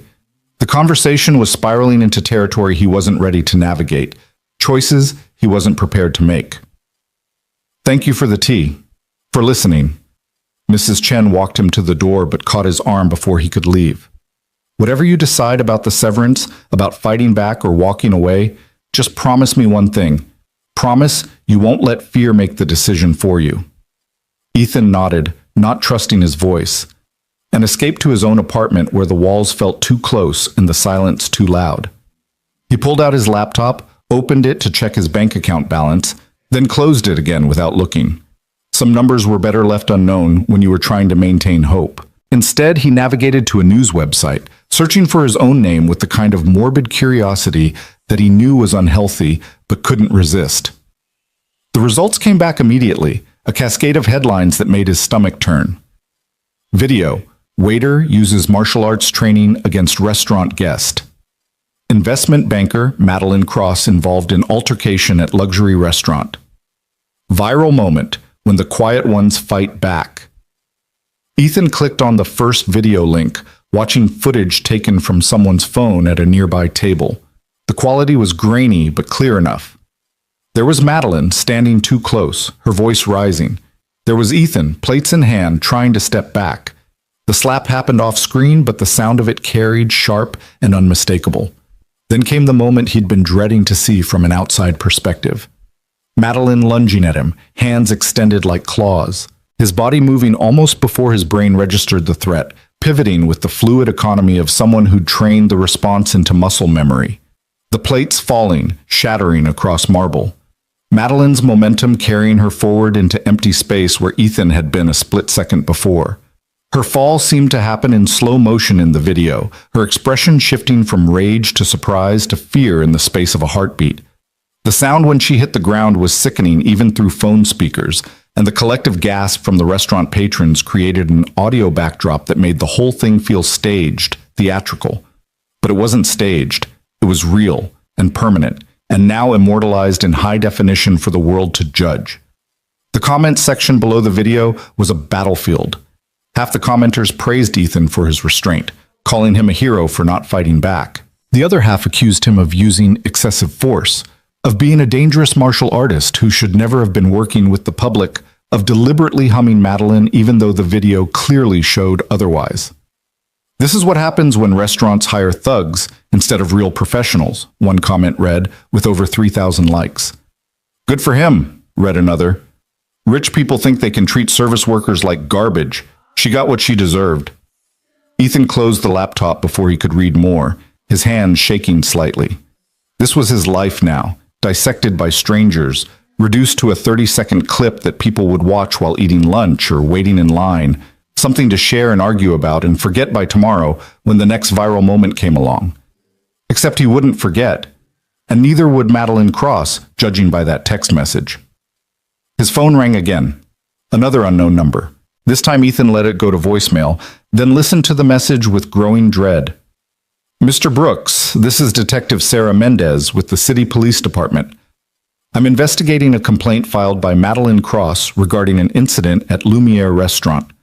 I'd appreciate if you could come down to the station at your earliest convenience to give a statement. You're not under arrest or being charged with anything at this time, but Ms. Cross's legal team has been quite insistent that we investigate. Please call me back at this number." So it was starting. The legal machinery grinding into motion, positioning him as a suspect rather than a victim, forcing him to defend himself against accusations that should never have been taken seriously in the first place. Ethan saved the detective's number and immediately called the restaurant's lawyer, Patricia Monroe. She answered on the second ring, her voice brisk and professional. "I just got a call from police about giving a statement," Ethan said without preamble. "What do I do?" "Don't go alone. I'll accompany you as the restaurant's counsel, and I'd recommend we do it today rather than letting it hang over your head. Can you make it to the station by 3? "What about my daughter? School gets out at 3:15. "Bring her to my office first. My secretary can watch her while we handle this. It shouldn't take more than an hour." Patricia's tone softened slightly. "Ethan, This is standard procedure when someone with resources files a complaint. The detective will likely watch the video, hear your statement, and close the case. Don't panic. Easy for her to say. She wasn't the one whose entire existence was balanced on a knife edge, one wrong word away from disaster. But Ethan agreed to meet her at 2:30, giving him just enough time to pick up Lily and explain why they were taking a detour before going home. The afternoon crawled by with agonizing slowness. Ethan tried to distract himself with household chores, with job searching, with anything that might keep his mind from spiraling. But every task felt pointless, performative, like rearranging deck chairs on the Titanic. At 2:45, he stood outside Patricia's law office with Lily's hand in his, trying to project a calm he absolutely didn't feel. The building was downtown, all glass and steel, and the kind of understated wealth that came from charging $500 an hour. "Why are we here?" Lily asked for the third time, her backpack hanging heavy on her shoulders. "I need to talk to some people about work stuff. It's boring adult things. But Miss Patricia's secretary is really nice, and she has coloring books in her office." "I'm too old for coloring books," Lily informed him with 7-year-old dignity. "Then bring your homework. It won't take long, Bug, I promise." But Patricia met them in the lobby, shaking Lily's hand with the same seriousness she'd shown Ethan during their meeting. Her secretary, a woman named Carmen with kind eyes and graying hair, immediately engaged Lily in conversation about school and books, and whether she liked horses, and within minutes his daughter was settled at a desk with her math homework spread out, seemingly unconcerned about the strangeness of the situation. "Ready?" Patricia asked Ethan, already walking toward the elevator. "No, but let's go anyway." The police station was less intimidating than Ethan had feared, more bureaucratic than dramatic. Detective Mendez turned out to be a woman in her 40s with tired eyes and the demeanor of someone who'd seen enough human stupidity to be unsurprised by anything. She led them to a small interview room that smelled like stale coffee and resignation. "Mr. Brooks, thank you for coming in. I want to be clear up front that you're not being accused of anything criminal at this point. Ms. Cross's attorney filed a complaint alleging assault, but after reviewing the security footage and witness statements, I'm not seeing grounds for charges. However, I do need your official statement for the record." Relief flooded through Ethan so quickly it made him dizzy. "So this is just procedural?" "Essentially, yes. Walk me through what happened from your perspective." So Ethan told the story again, the third or fourth time depending on how he counted, the details becoming almost mechanical through repetition. Detective Mendez took notes without much reaction, occasionally pausing the recording to ask clarifying questions. "And when she came at you the second time, you moved out of the way. Can you describe exactly how you moved?" "I pivoted to my left and stepped back. It's a basic defensive maneuver, designed to remove yourself from the line of attack without engaging. I didn't push her, didn't strike her, didn't make any contact with her at all." "But you have extensive martial arts training." It wasn't a question, but Ethan answered anyway. 15 years of Muay Thai and Brazilian Jiu-Jitsu, yes, which is exactly why I knew how to de-escalate without violence. I was trained to control situations, not to create them. Detective Mendez made a note, her expression neutral. "Ms. Cross's attorney is arguing that your training made you a weapon, essentially, and that your evasive maneuver was designed to cause her to fall and injure herself." "That's absurd," Patricia interjected. "The video clearly shows Ms. Cross attacking him and losing her balance due to her own momentum and inappropriate footwear. Mr. Brooks literally did nothing except not be where she expected him to be." "I agree. Which is why, like I said, I'm not pursuing charges, but I needed this statement to close out the complaint officially." Detective Mendez clicked off the recorder and leaned back in her chair. "Off the record, Mr. Brooks, you showed remarkable restraint. A lot of people in your position would have reacted very differently." "I have a daughter," Ethan said quietly. "Reacting differently would have cost me everything." The detective's expression softened with understanding. "Well, for what it's worth, you made the right call. This complaint is being marked as unfounded, and I'll be recommending no further investigation. If Ms. Cross or her legal team continues to harass you, document everything and file your own complaint." The meeting ended shortly after, with handshakes and business cards and the overwhelming sensation of having dodged a bullet. Patricia walked Ethan back to her office, looking satisfied. That went as well as it could have. The police investigation being closed strengthens your position significantly if Cross's civil attorney tries to push forward with a lawsuit. So what do I do now? Now you decide whether you're signing that severance agreement or fighting to keep your job. Honestly, Ethan, with the police report in your favor and the video evidence, you have a stronger case than the restaurant wants to admit. They're trying to avoid hassle, but they're also potentially violating labor law by essentially terminating you for being the victim of an assault on their premises. The words landed with unexpected weight. Are you saying I should sue the restaurant? I'm saying you have options. If you sign the severance, you take the money and move on, but you also accept their narrative that you're a liability. If you refuse and force them to either keep you employed or formally terminate you, you put them in a difficult legal position. With my help, we could potentially negotiate a much better settlement, or even keep your job. But that costs money I don't have. Patricia smiled slightly. I'm already being paid by the restaurant to handle this matter. If you decide to fight, I could potentially argue that my fees should continue to be covered since they're the ones creating the legal exposure. It's unorthodox, but not impossible. Ethan looked at this woman who was offering him something he'd almost forgotten existed: advocacy. Someone willing to fight on his behalf, not out of charity, but because the law actually supported him. It felt surreal after years of swallowing injustice because fighting back seemed impossible. Can I think about it? Of course, but the severance offer expires in 23 hours. After that, the restaurant will likely take a harder stance. Patricia walked him to the reception area where Lily was showing Carmen her completed math homework. Whatever you decide, document everything. Save that threatening text. Record any communications. Protect yourself.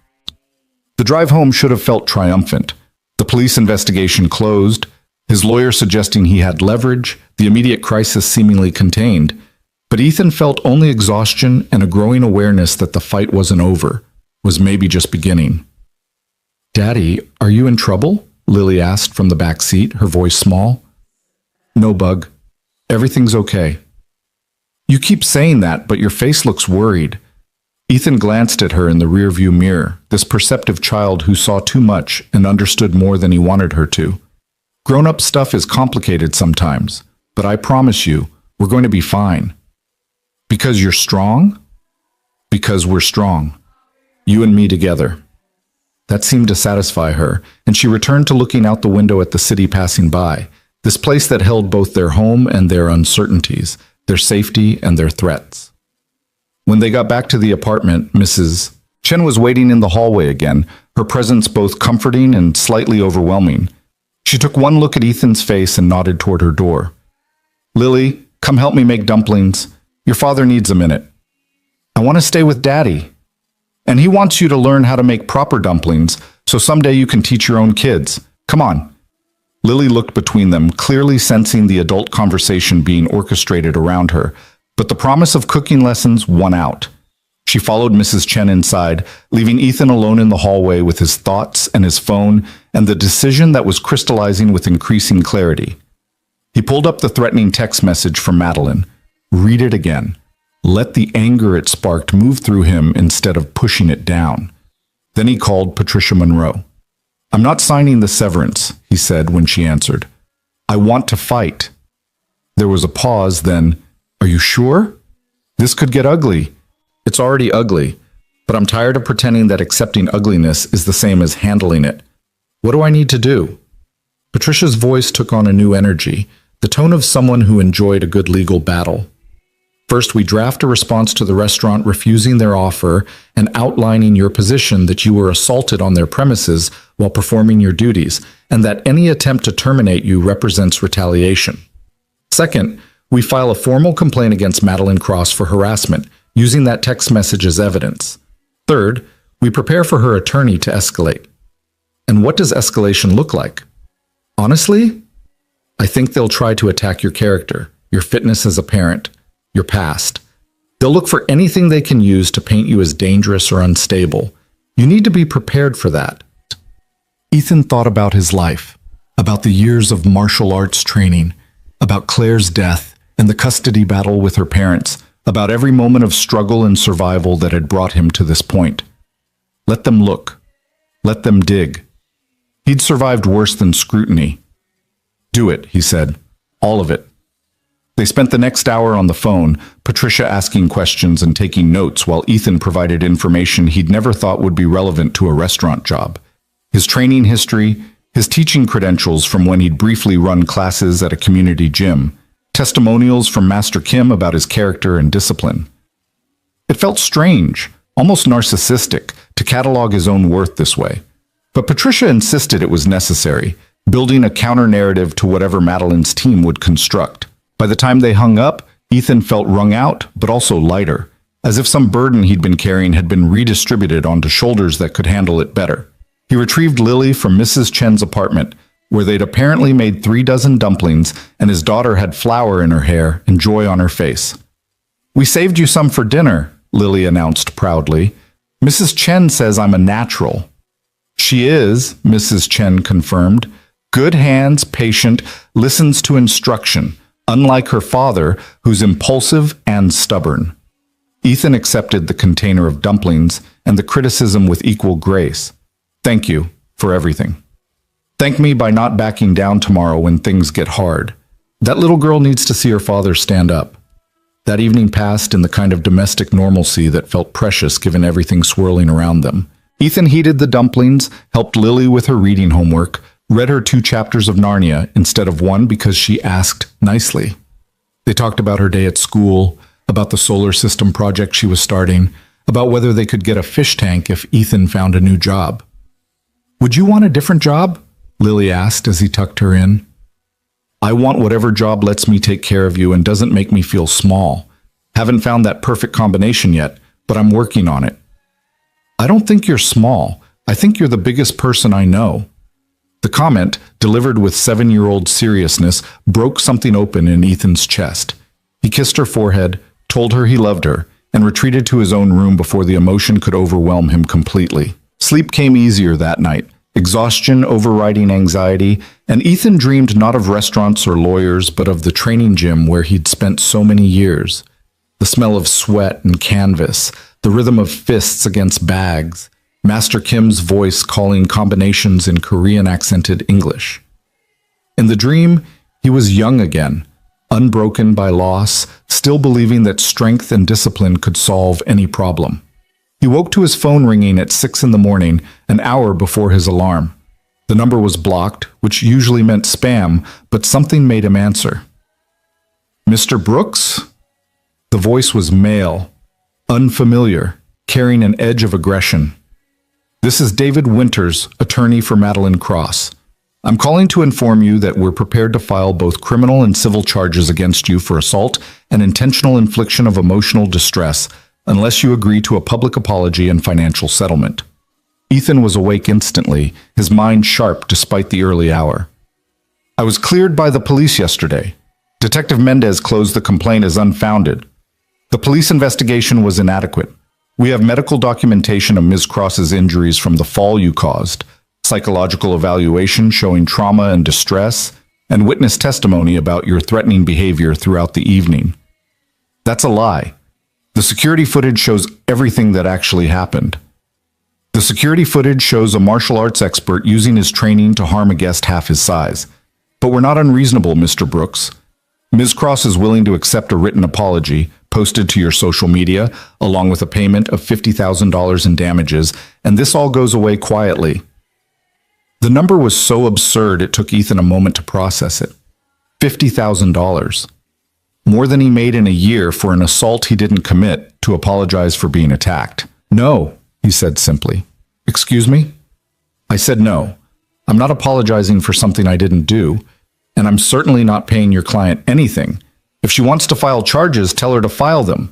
I've got my own attorney, and we're prepared to countersue for harassment." There was a pause on the line, as if Winters hadn't expected resistance. "You're making a serious mistake. Do you understand what kind of resources Ms. Cross has? She can bury you in legal fees, ruin any chance you have of future employment, drag this out for years." "Then I guess it'll drag out for years. Have a good morning, Mr. Winters." Ethan hung up before the lawyer could respond, his hands shaking with adrenaline. He'd just declared war on someone with infinite resources and nothing but spite motivating her. It was possibly the stupidest thing he'd ever done. It also felt right in a way nothing had felt right in a long time. He texted Patricia immediately, recounting the conversation. Her response came back within minutes. Perfect. Document the call if you can remember details. They're showing their hand early, which suggests they're not as confident as they're pretending. Don't take any more calls without me present. The rest of the morning unfolded with surreal normalcy. Breakfast with Lily, the walk to school, other parents chatting about weekend plans and school fundraisers while Ethan's life was actively imploding in ways they couldn't see. He smiled, made appropriate responses, and felt like an actor playing the role of normal dad, while inside he was preparing for battle. Patricia called at 9 with news. The restaurant's ownership met this morning. They're withdrawing the severance offer and requesting you return to work tomorrow night. They are? Why? Because I pointed out that their attempt to pay you off could be construed as admission that they failed to provide a safe workplace. Also, the viral video has actually increased their reservation requests. People want to eat at the place where the hero waiter works. You're suddenly good for business. Ethan should have felt vindicated.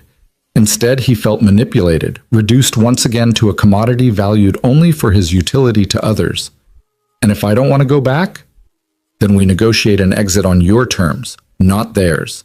But Ethan, having your job back means having income while we deal with Cross's legal team. It gives you stability. It also means serving the next Madeline Cross who walks through the door, pretending I'm invisible while people treat me like furniture. The words came out harder than he intended, carrying 3 years of accumulated resentment. I can't do it anymore, Patricia. I can't go back to that. Then what do you want? It was a simple question that required a complicated answer. What did he want? Safety for Lily, yes. Financial stability, obviously. But underneath those necessities was something else.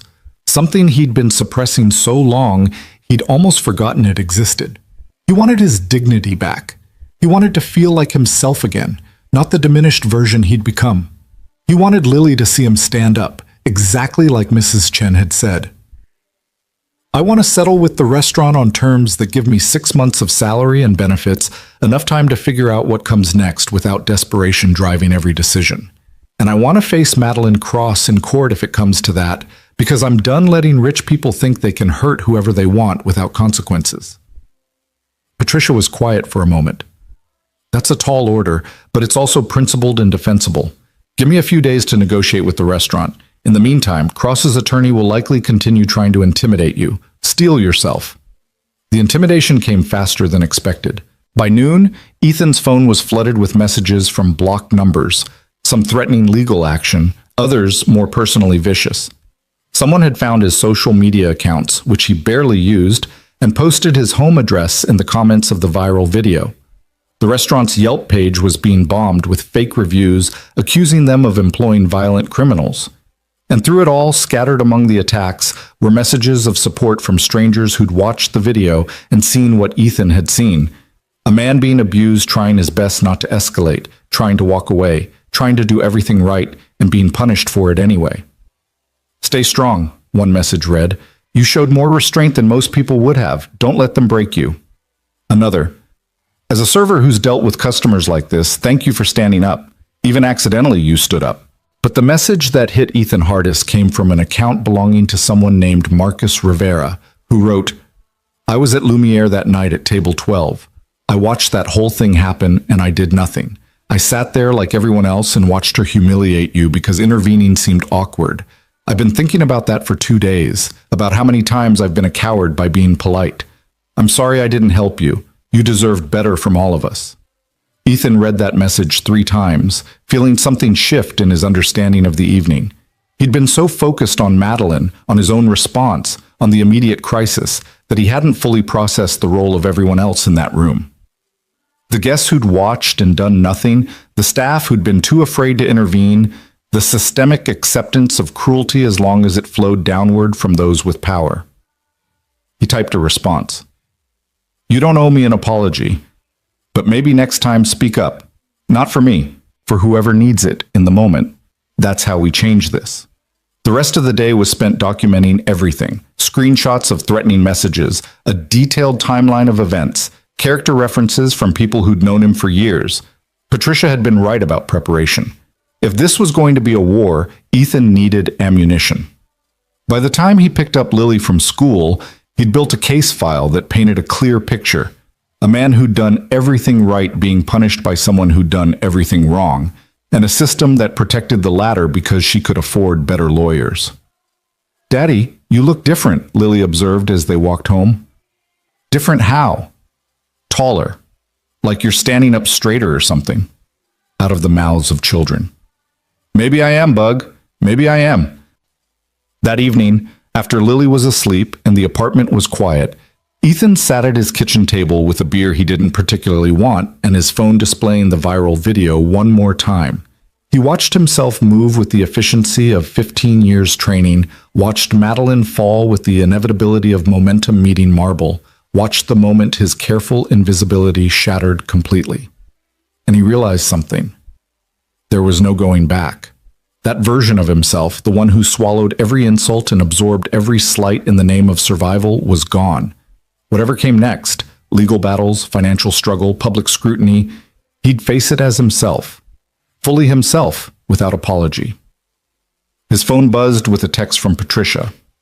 "Restaurant agreed to your terms, 6 months salary, continuation of benefits, positive reference, and a confidentiality clause that goes both ways. Sign the papers tomorrow and you're free." Freedom. After 3 years of careful captivity to necessity, he was finally free to choose what came next. Ethan raised his beer in a silent toast to the man in the video, the one who'd finally stopped shrinking, and replied to Patricia, "I'll be there at 9. Then he opened his laptop and began searching for martial arts gyms in the area that might need instructors, for community centers that offered self-defense classes, for any opportunity that would let him use his skills without apologizing for having them. The future was uncertain, probably difficult, possibly disastrous. But it was his again, and that made all the difference. Morning came with the weight of finality, the kind of day where everything either broke apart or fell into place. Ethan woke before his alarm, dressed in the same second-hand suit he'd worn to the police station, and tried to ignore the way his hands wanted to shake as he knotted his tie. Lily appeared in his doorway, already dressed for school, watching him with those serious eyes that missed nothing. "Is today important?" "Yeah, Bug. Today's important." "Are you scared?" The question caught him off guard, not because she'd asked, but because she'd given him permission to be honest. Children had a way of doing that, cutting through adult pretense to the truth underneath. "A little," he admitted. "But sometimes the right thing to do is scary. That doesn't mean you don't do it." Lily crossed the room and wrapped her arms around his waist, squeezing tight. "You're the bravest person I know." Ethan held his daughter, breathing in the strawberry scent of her shampoo, and felt something settle in his chest. Whatever happened in the next few hours, this was what mattered. Not the money, not the job, not even the principle of the thing. Just this small person who believed in him completely.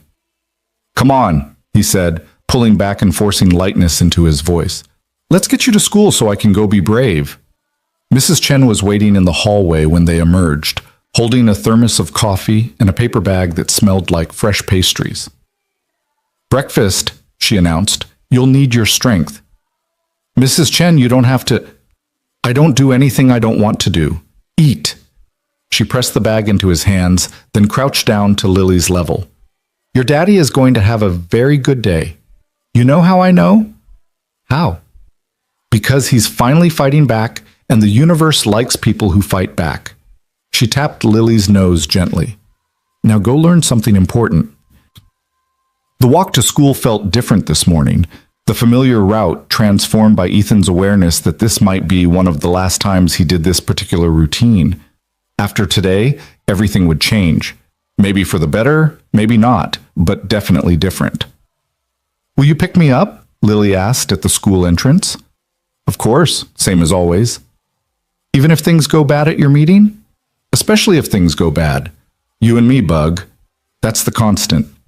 She seemed satisfied with that answer and disappeared into the building with a wave, her purple backpack bouncing against her shoulders.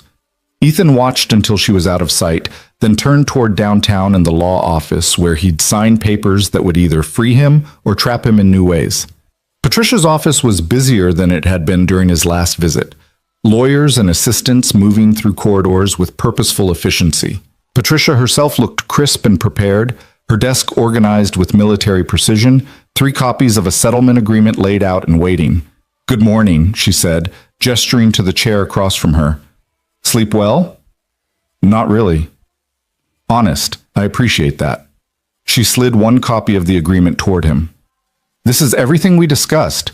6 months salary paid out over 6 months, health insurance continuation for the same period, a positive employment reference, and mutual non-disparagement clauses.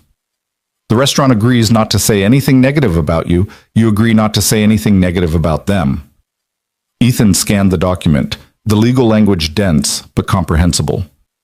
"And I'm officially resigning, not being fired." "Correct. You're leaving voluntarily to pursue other opportunities. It protects both of you."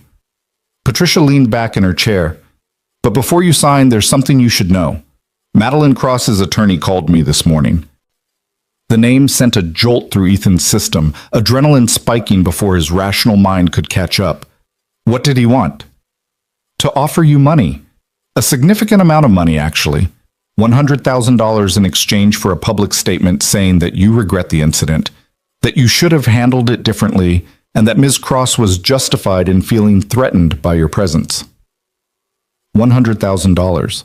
The number was so absurd it almost didn't compute.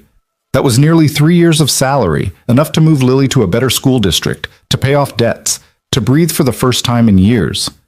All he had to do was lie. Publicly, permanently. "What did you tell him?" Ethan asked, though he already knew what his answer would be. "I told him I'd present the offer to you, which I've now done. But Ethan, I need to be clear about something. If you reject this offer, Cross's team will escalate. They'll file the civil suit they've been threatening. It could take years to resolve, cost you money you don't have, and even if you win eventually, the process will be brutal. And if I take the money? Then you're admitting fault you don't have. You're letting her buy a version of history that paints you as the aggressor, and you're teaching your daughter that truth has a price tag." There it was, laid out with Patricia's characteristic directness. The choice wasn't really between money and principle. It was between 2 versions of himself, and only one of them could exist going forward. "I need to make a phone call," Ethan said. He stepped into the hallway, found a quiet corner, and dialed Master Kim's number. The call rang 4 times before his old instructor answered, voice gravelly with age and early morning. "Ethan, everything okay?" "I need advice." The words came out rushed, almost desperate. "Someone's offering me a lot of money to lie about something that happened, to say I was wrong when I wasn't. And I don't know if refusing that money makes me principled or just stupid." Master Kim was quiet for a long moment, the kind of silence that suggested he was choosing his words with care. "Tell me what happened." So Ethan told him everything. The incident at the restaurant, Madeline's attacks, his evasion, her fall, the aftermath that had consumed his life for the past 3 days. Master Kim listened without interrupting, his breathing the only sound through the phone. "You move the way I taught you," Master Kim finally said. "Minimum force, maximum efficiency, defense without aggression." "Yes." "And now someone wants to pay you to say that was wrong. They want to pay me to say I was threatening, that my training made me dangerous, that she was right to feel scared of me." "Were you threatening?" "No." "Was she right to feel scared?" "No. She was angry because I wouldn't let her humiliate me anymore." Master Kim made a sound that might have been approval or might have been sadness. "When I was young, younger than you are now, I had a student who got into a fight outside my gym. He used what I taught him to defend himself against 3 attackers, put all 3 in the hospital. The attackers' families sued him, sued me, said I was teaching violence.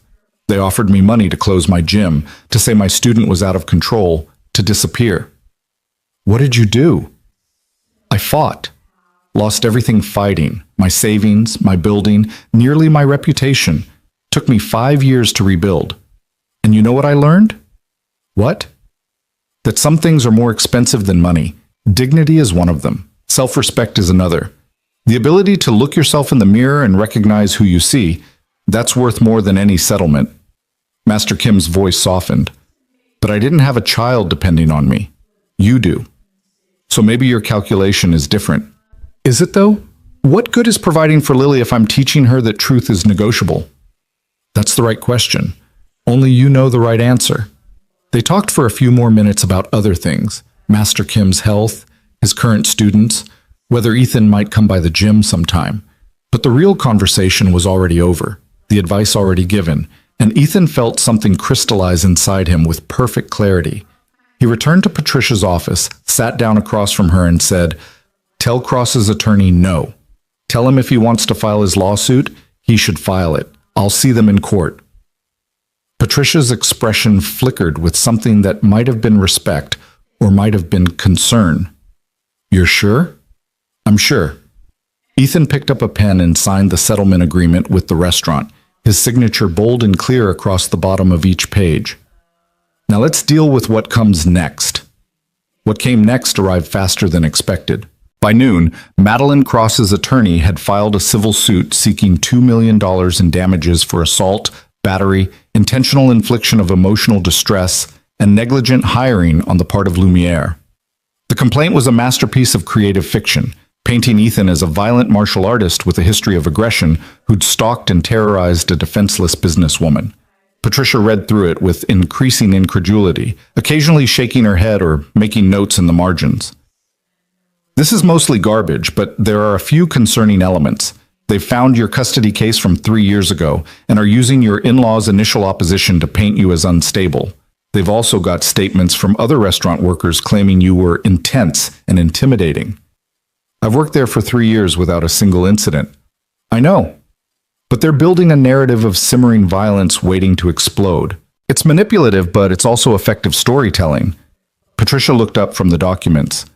"We need to file our response within 30 days. But before we do that, I want to depose some witnesses, starting with the people who were actually there that night."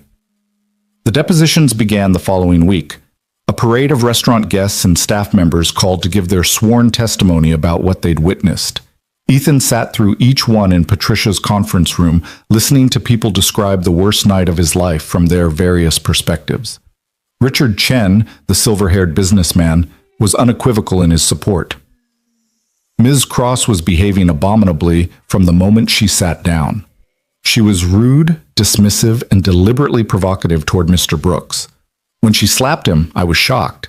When she attacked him again, I wasn't surprised. She'd clearly lost control of herself. His 2 colleagues gave similar testimony, both expressing regret that they hadn't intervened sooner. "We were there for business," one admitted. "Calling out a potential investor seemed like a bad career move at the time. In retrospect, it was cowardice." Sarah, the server who Marco had mentioned crying after a previous encounter with Madeline, was visibly nervous but determined. She came in every few weeks, and she was always terrible, always finding fault, always making someone feel small. When I heard what happened to Ethan, my first thought was finally someone didn't just take it. But not all the testimony was supportive. Another server, a young man named Travis, who'd started a month before the incident, claimed Ethan had always been weird and standoffish, and that he'd seen him practicing combat moves in the break room. "What kind of combat moves?" Patricia asked. "I don't know, like stretching and stuff, but aggressive stretching." "Aggressive stretching?" "Yeah, like he was preparing for something." Patricia made a note, her expression neutral. Later, in private, she told Ethan that Travis had been reprimanded twice for sexual harassment and was likely hostile because Ethan had reported him. His testimony won't hold much weight, but it shows they're trying everything. The most painful deposition came from Marco, Ethan's former floor manager, who clearly didn't want to be there and struggled with every question. "Would you describe Mr. Brooks as a good employee?" Patricia asked. "Yes, one of the best." "Did you ever witness him being aggressive or threatening toward guests?" "No, never." "What about the night of the incident with Ms. Cross?" Marco hesitated, and in that hesitation Ethan saw the pressure he was under. He was professional throughout. Even when she was berating him, he stayed calm, but what? But there was a moment right before she slapped him where his whole demeanor changed, like he'd made some decision. I can't explain it exactly, but it felt like he'd stopped being the waiter and become someone else, someone harder. The observation landed with uncomfortable accuracy because Marco was right. That had been the moment when Ethan had stopped performing submission, when he'd decided he was done participating in his own degradation. But hearing it described this way, through the filter of someone trying not to damage him while also protecting themselves, made it sound ominous. Did this change in demeanor include any threatening behavior? Patricia pressed. No, he just stood differently, spoke differently, more direct. So he acted like someone who'd reached their limit of acceptable treatment? I guess, yeah. The deposition wrapped shortly after, with Marco apologizing to Ethan in the hallway, saying he'd tried to be fair, but the restaurant's lawyers had coached him on what to emphasize. Ethan told him not to worry about it, that he understood, but the conversation left him feeling hollow. This was what fighting back looked like. Watching people you'd worked beside for years pick their words carefully to avoid being destroyed alongside you, reducing complex human moments to legal ammunition, having your entire character judged by strangers based on carefully edited testimony. The media attention didn't help. The viral video had spawned countless think pieces about class dynamics, about service worker abuse, about the ethics of self-defense. Ethan's face was everywhere, on news websites, in social media debates, even printed in newspapers alongside articles analyzing the incident from every possible angle. Some outlets painted him as a hero, a working-class champion who'd finally stood up to entitled wealth. Others suggested he was a dangerous individual whose martial arts background should disqualify him from public-facing work. The truth, which was that he was just a tired father who tried to walk away from a bad situation, got lost in the competing narratives. The attention made simple things complicated. Ethan couldn't walk Lily to school without someone recognizing him, wanting to share their opinion, or get a selfie, or express support that felt more like voyeurism. Other parents at the school started treating him differently, some with obvious admiration, others with visible discomfort, as if proximity to controversy might be contagious. Mr. Brooks, do you have a moment? It was Lily's teacher, Ms. Patterson, catching him at pickup one afternoon. I wanted to let you know that some of the other children have been asking Lily about the video. We've addressed it as best we can, but I thought you should be aware. Ethan felt something cold settle in his stomach. What kind of questions? Whether you're a fighter, whether you hurt people. 7-year-old logic, you understand? They see headlines and fill in the blanks with imagination. Ms. Patterson's expression was sympathetic. Lily's been handling it well, very matter of fact. She told them her dad helps people learn to be safe, but I wanted you to know in case she mentions anything at home. He thanked her and collected Lily, who was characteristically unfazed by the attention. Tommy asked if you could beat up his dad, she reported cheerfully on the walk home. I said probably, but you wouldn't because that's not what dads do. That's exactly right. His dad is kind of mean, though. He yells at their dog. Still not going to beat him up, Bug. I know. I just wanted you to know he deserves it. The casual moral certainty of childhood, identifying who deserved punishment without understanding the complexities that constrained adult behavior. Ethan envied that clarity, even as he worked to prepare her for a world that rarely operated on such simple principles. The weeks ground forward with bureaucratic slowness. Patricia filed their response to Madeline's lawsuit, including a countersuit for harassment, malicious prosecution, and abuse of process. The legal documents flew back and forth like artillery, each side trying to damage the other's position before they ever reached a courtroom. Money became tight faster than Ethan had anticipated. The 6-month settlement from Lumiere helped, but legal fees ate into it with alarming speed. Patricia had agreed to work partially on contingency, meaning she'd take a larger percentage if they won, but there were still court costs, filing fees, expert witness deposits. Ethan picked up work where he could find it. A few shifts at a different restaurant where nobody knew his face, some private training sessions teaching self-defense to women who'd reached out after seeing the video. It wasn't enough to replace his lost income, but it kept them afloat. The hardest part was the waiting. Waiting for depositions, waiting for court dates, waiting for Madeline's legal team to make their next move. The uncertainty stretched like taffy, pulling thin but never quite breaking. Then, 6 weeks after the incident, something shifted. Patricia called on a Tuesday morning, her voice tight with suppressed excitement. We just received discovery materials from Cross's attorney. You need to see this. Ethan was at her office within an hour, finding her conference room table covered with documents, printouts, and what appeared to be medical records. What am I looking at? He asked. Evidence that Madeline Cross has done this before, multiple times. Patricia spread out a series of complaints, lawsuits, and settled claims. She has a pattern of instigating confrontations with service workers, then claiming to be the victim when things go badly. In the past 8 years, she's filed complaints against 2 hotel employees, a flight attendant, her housekeeper, and 3 different restaurant workers. Ethan picked up one of the documents, reading about a waiter in Boston who'd allegedly threatened Madeline after she'd thrown a drink in his face. The case had settled quietly, with a confidentiality agreement that apparently wasn't as ironclad as Madeline's lawyers had thought. How did you get these? One of Richard Chen's colleagues knew someone who'd dealt with Cross before. They pointed me in the right direction, and I found a pattern. She targets people who can't fight back, service workers, employees, anyone in a position where defending themselves publicly would cost them their livelihood. Then she uses her resources to either force settlements or make their lives miserable. So I'm not special, just the latest target. You're the first one who fought back publicly. That's what makes this different. Patricia pulled out another document, this one recent. And it gets better. 3 of her previous victims reached out to me after seeing your story. They're willing to testify about their experiences with her, establish the pattern of behavior. For the first time since this nightmare had started, Ethan felt something like hope. Does this change our position? Dramatically, it transforms this from he said, she said into she has a documented history of this exact behavior.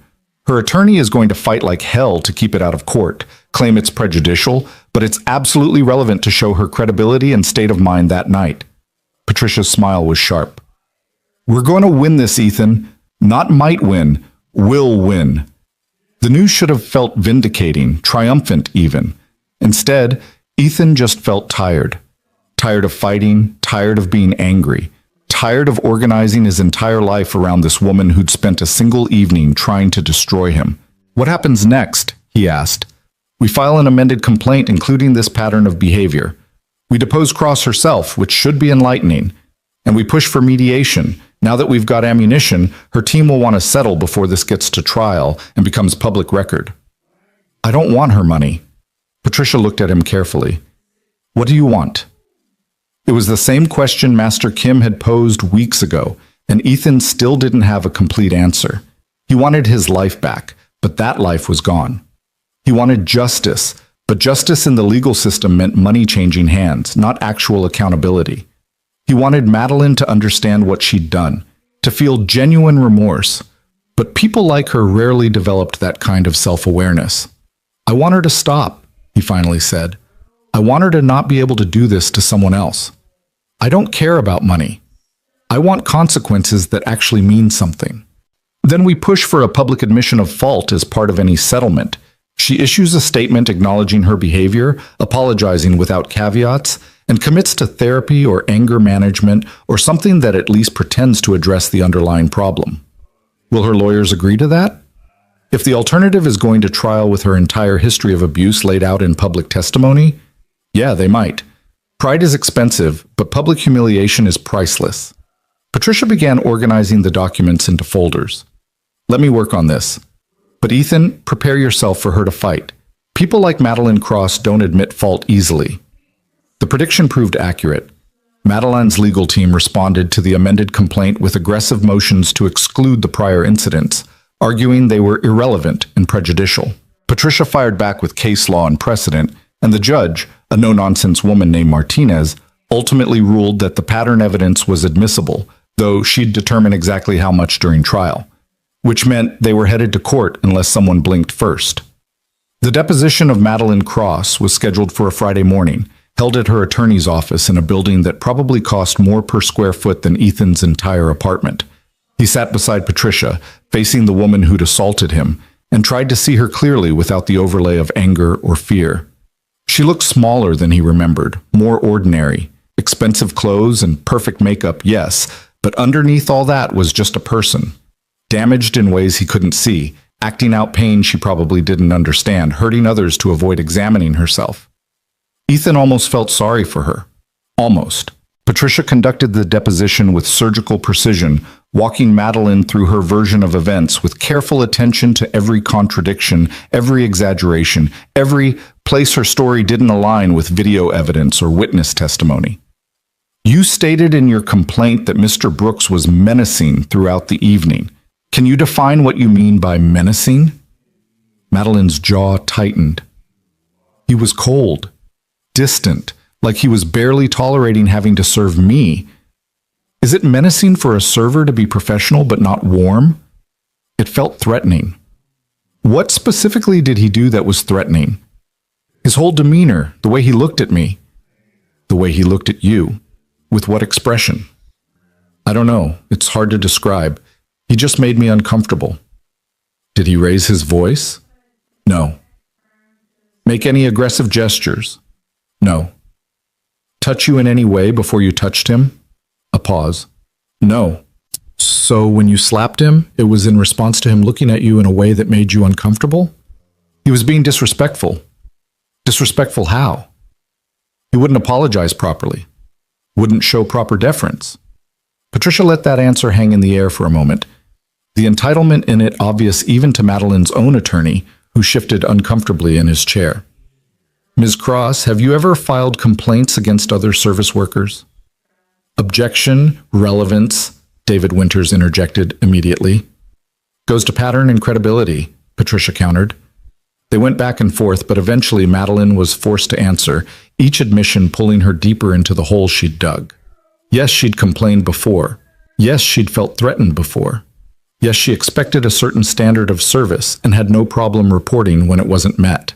By the end of 2 hours, Ethan, watching Madeline's careful composure crack at the edges, saw flashes of the rage that had driven her to attack him.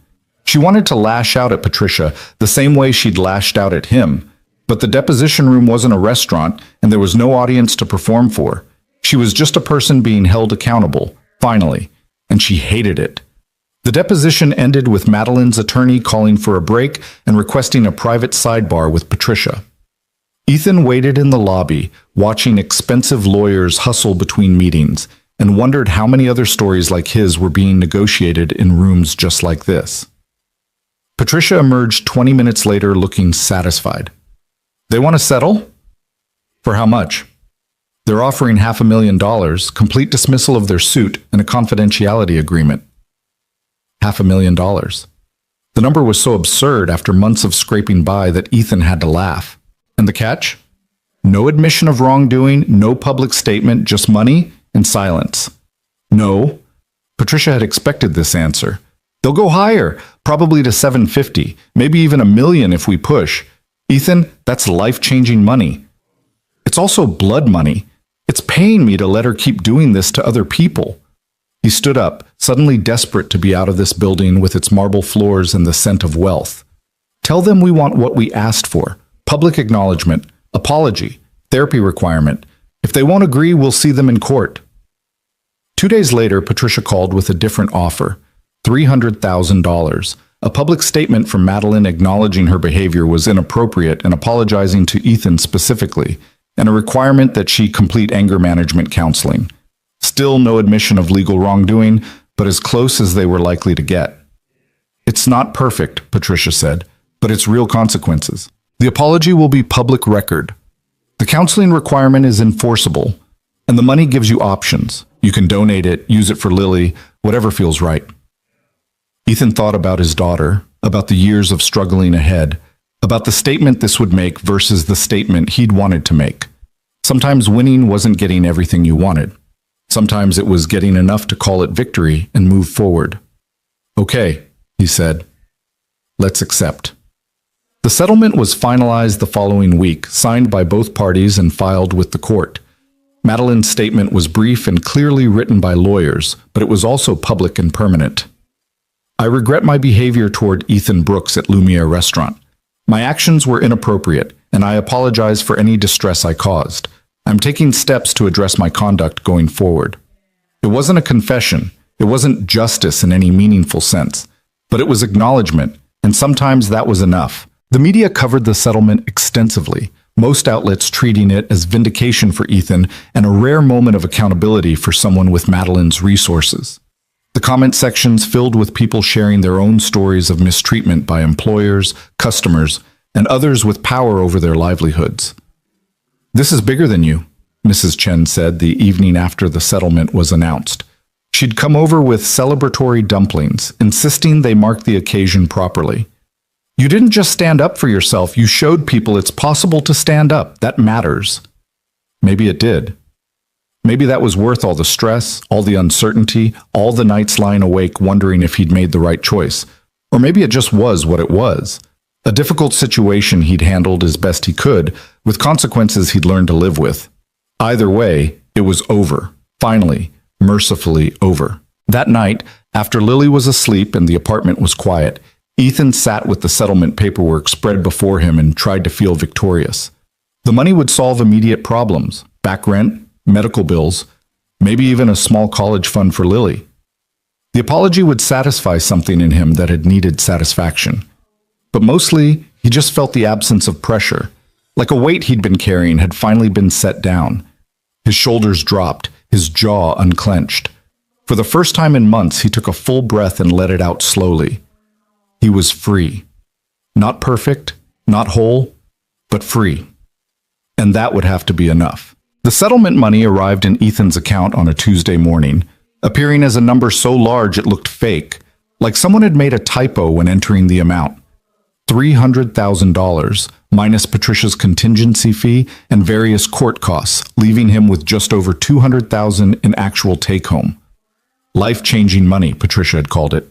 And she was right, though not in the ways Ethan had initially imagined during those desperate months of fighting.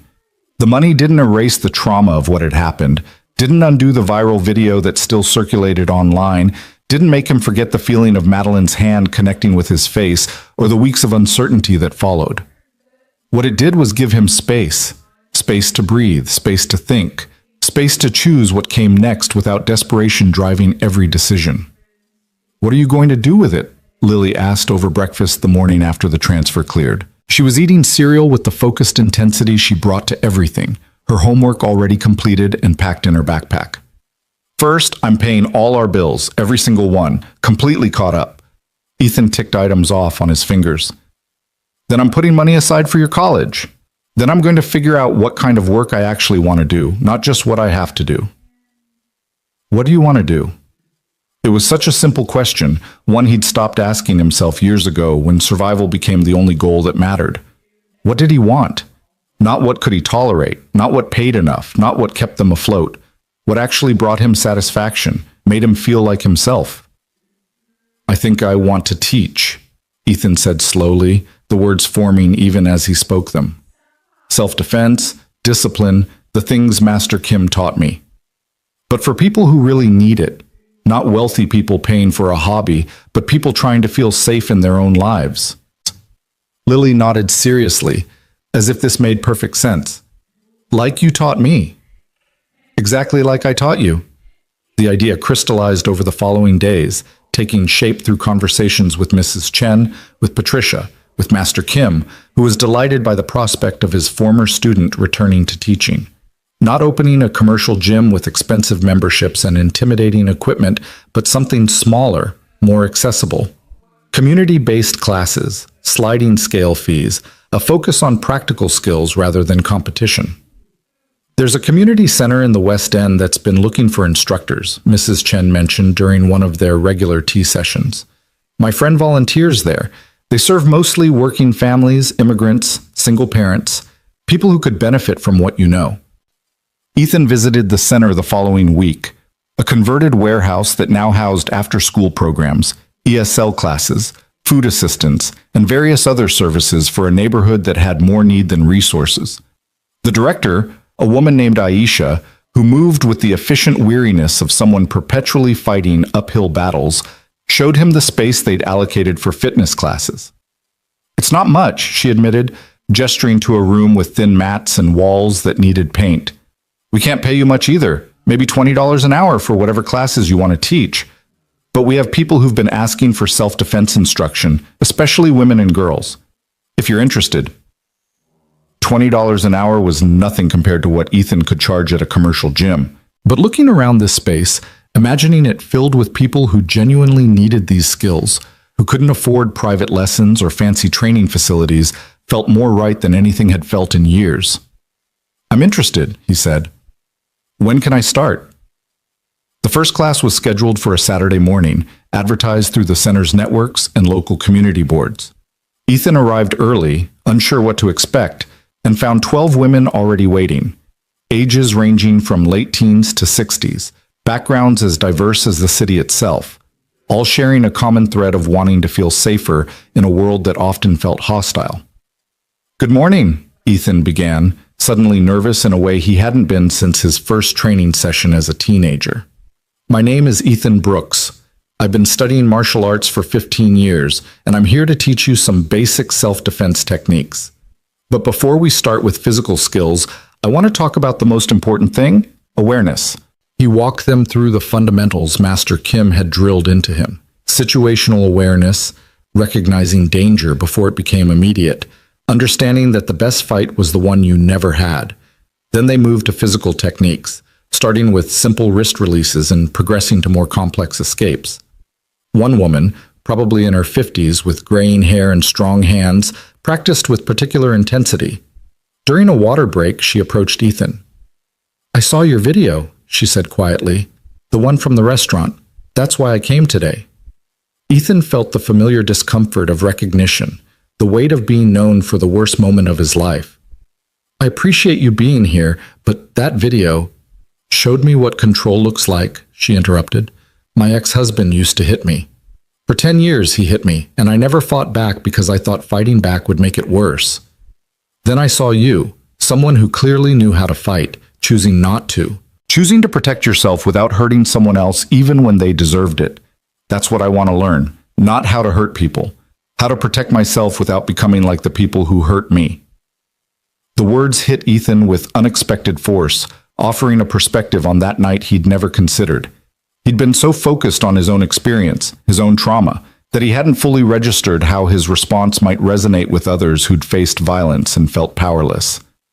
"That's exactly what we're going to learn," he said. "Control. Boundaries. How to say no with your body when words aren't enough."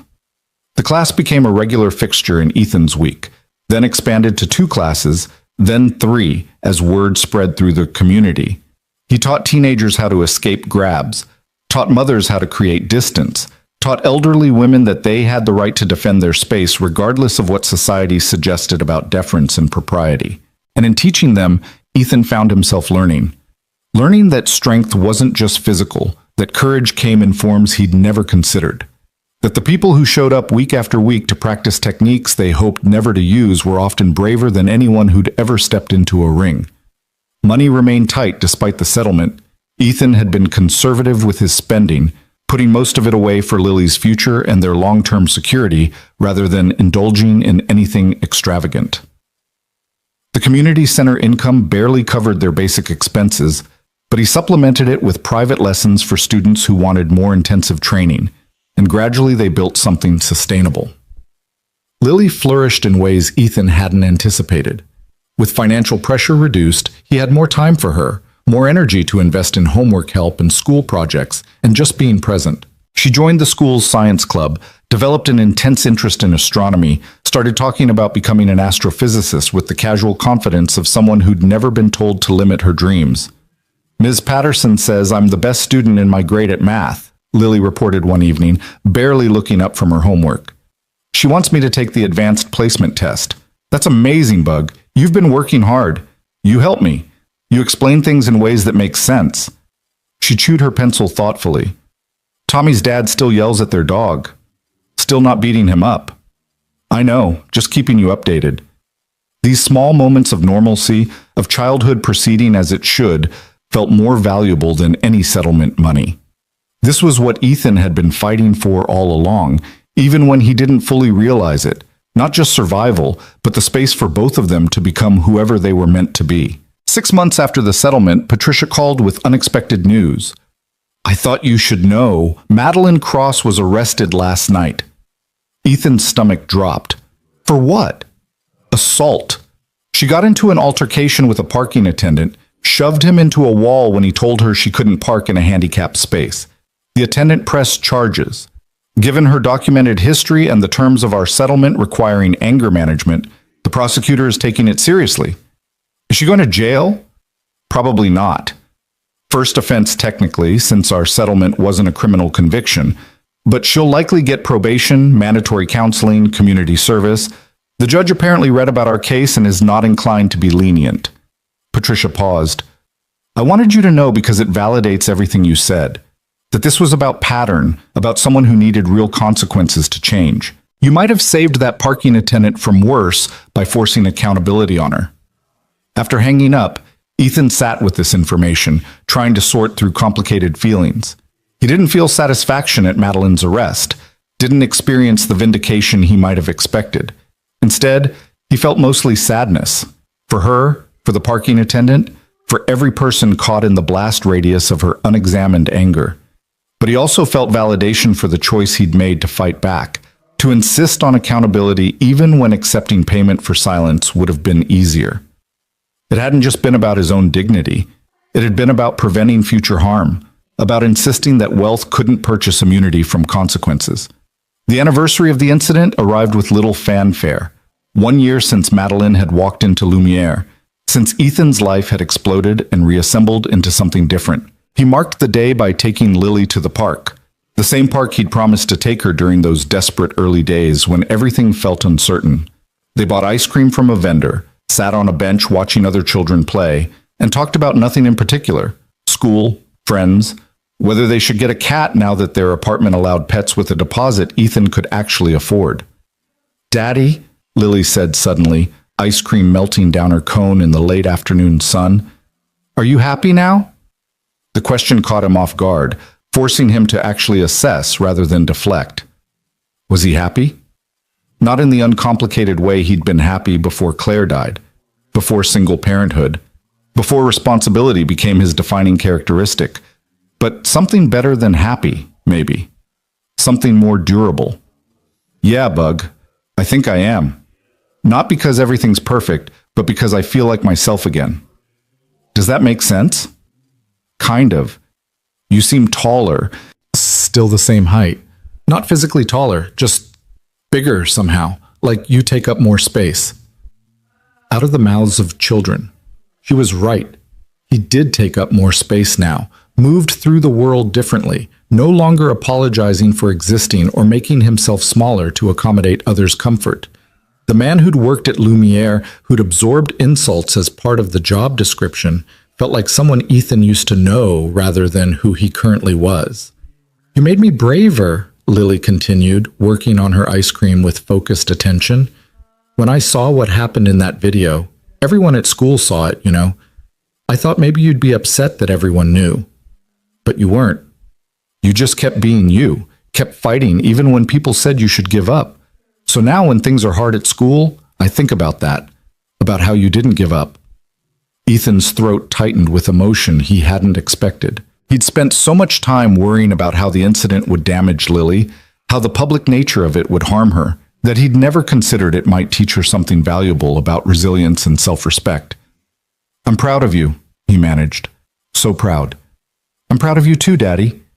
They finished their ice cream in companionable silence, watching the sun paint the sky in shades of orange and pink, and Ethan felt something settle in his chest. Not closure exactly, but acceptance. The past year had been brutal, transformative, and ultimately necessary. He wouldn't choose to repeat it, but he also couldn't regret the person it had made him become. The community center classes continued to grow. By the 1-year mark, Ethan was teaching 6 classes a week to over 50 regular students, with a waiting list for people wanting to join. The center's director approached him about developing a youth program, teaching self-defense and discipline to at-risk teenagers who needed structure and confidence. We could pay you more, Aisha offered. Not a lot more, but enough to make this a full-time position if you're interested.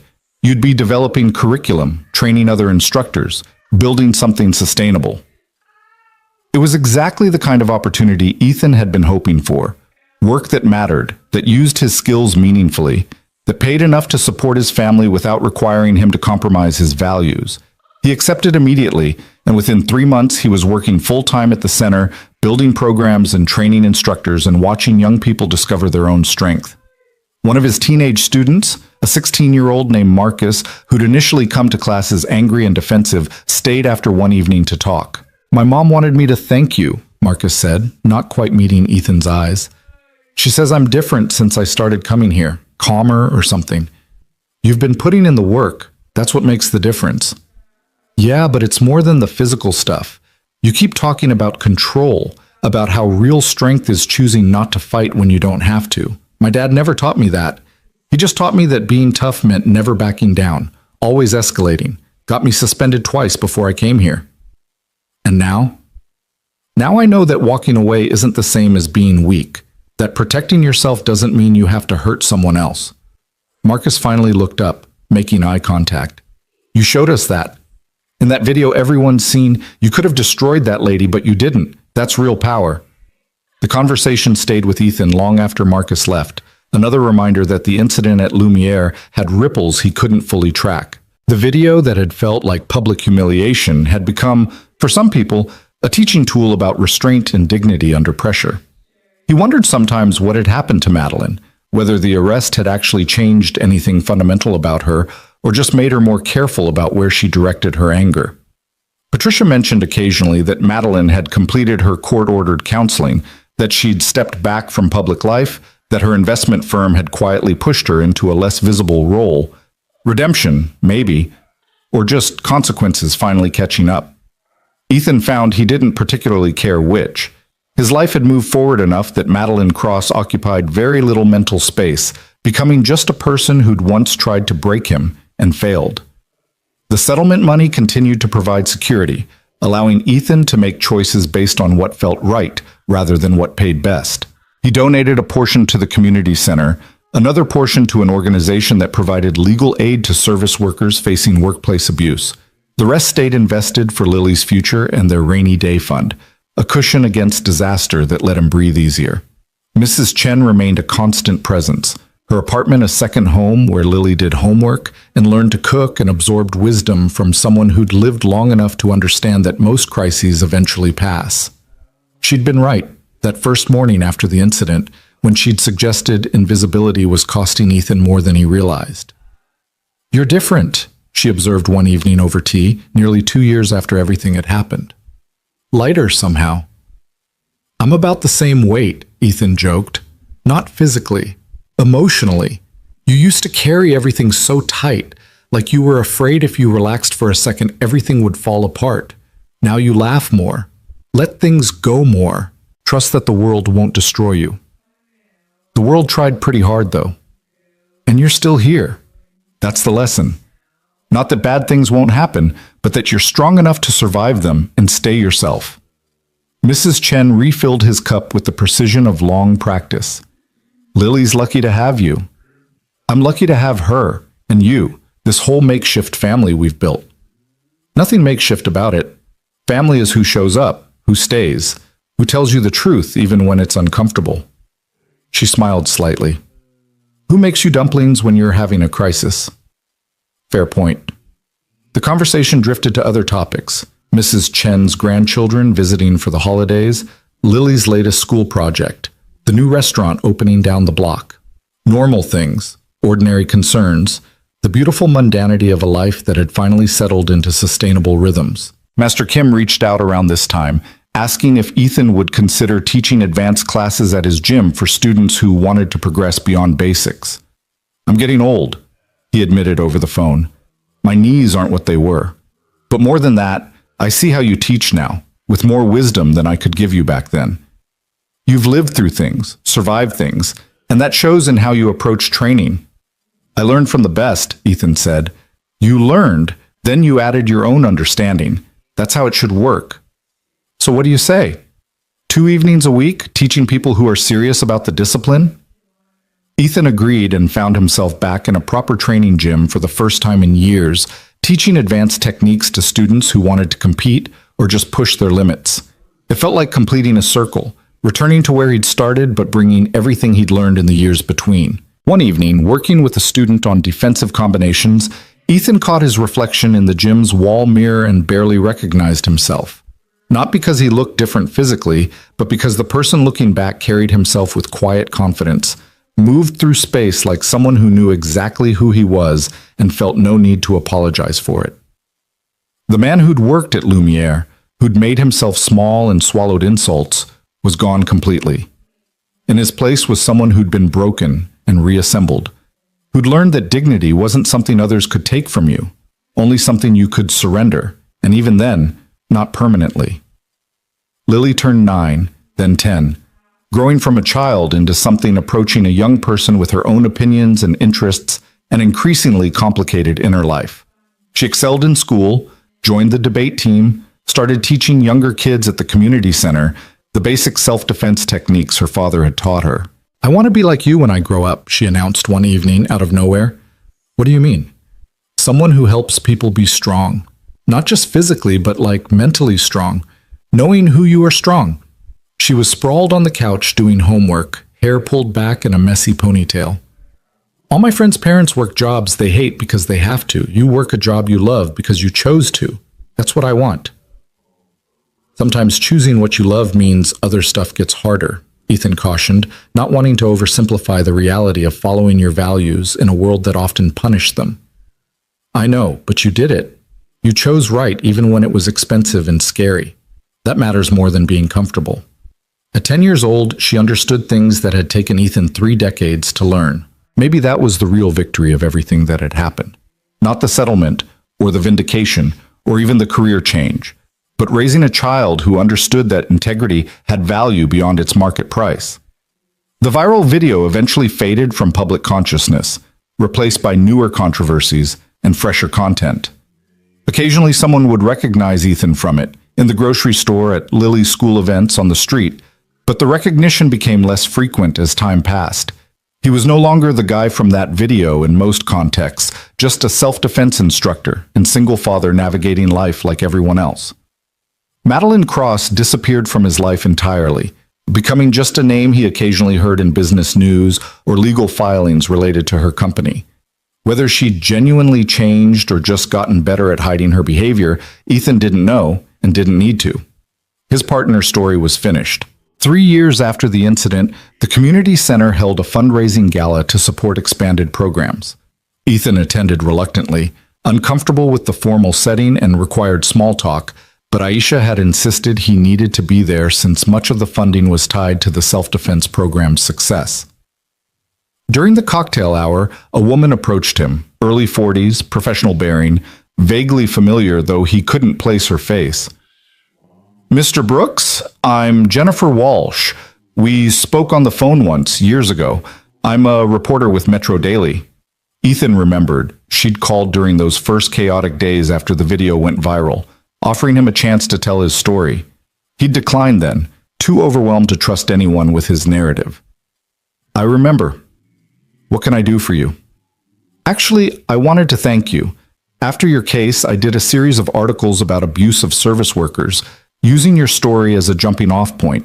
It won a journalism award and helped push through some local legislation protecting workers from customer assault."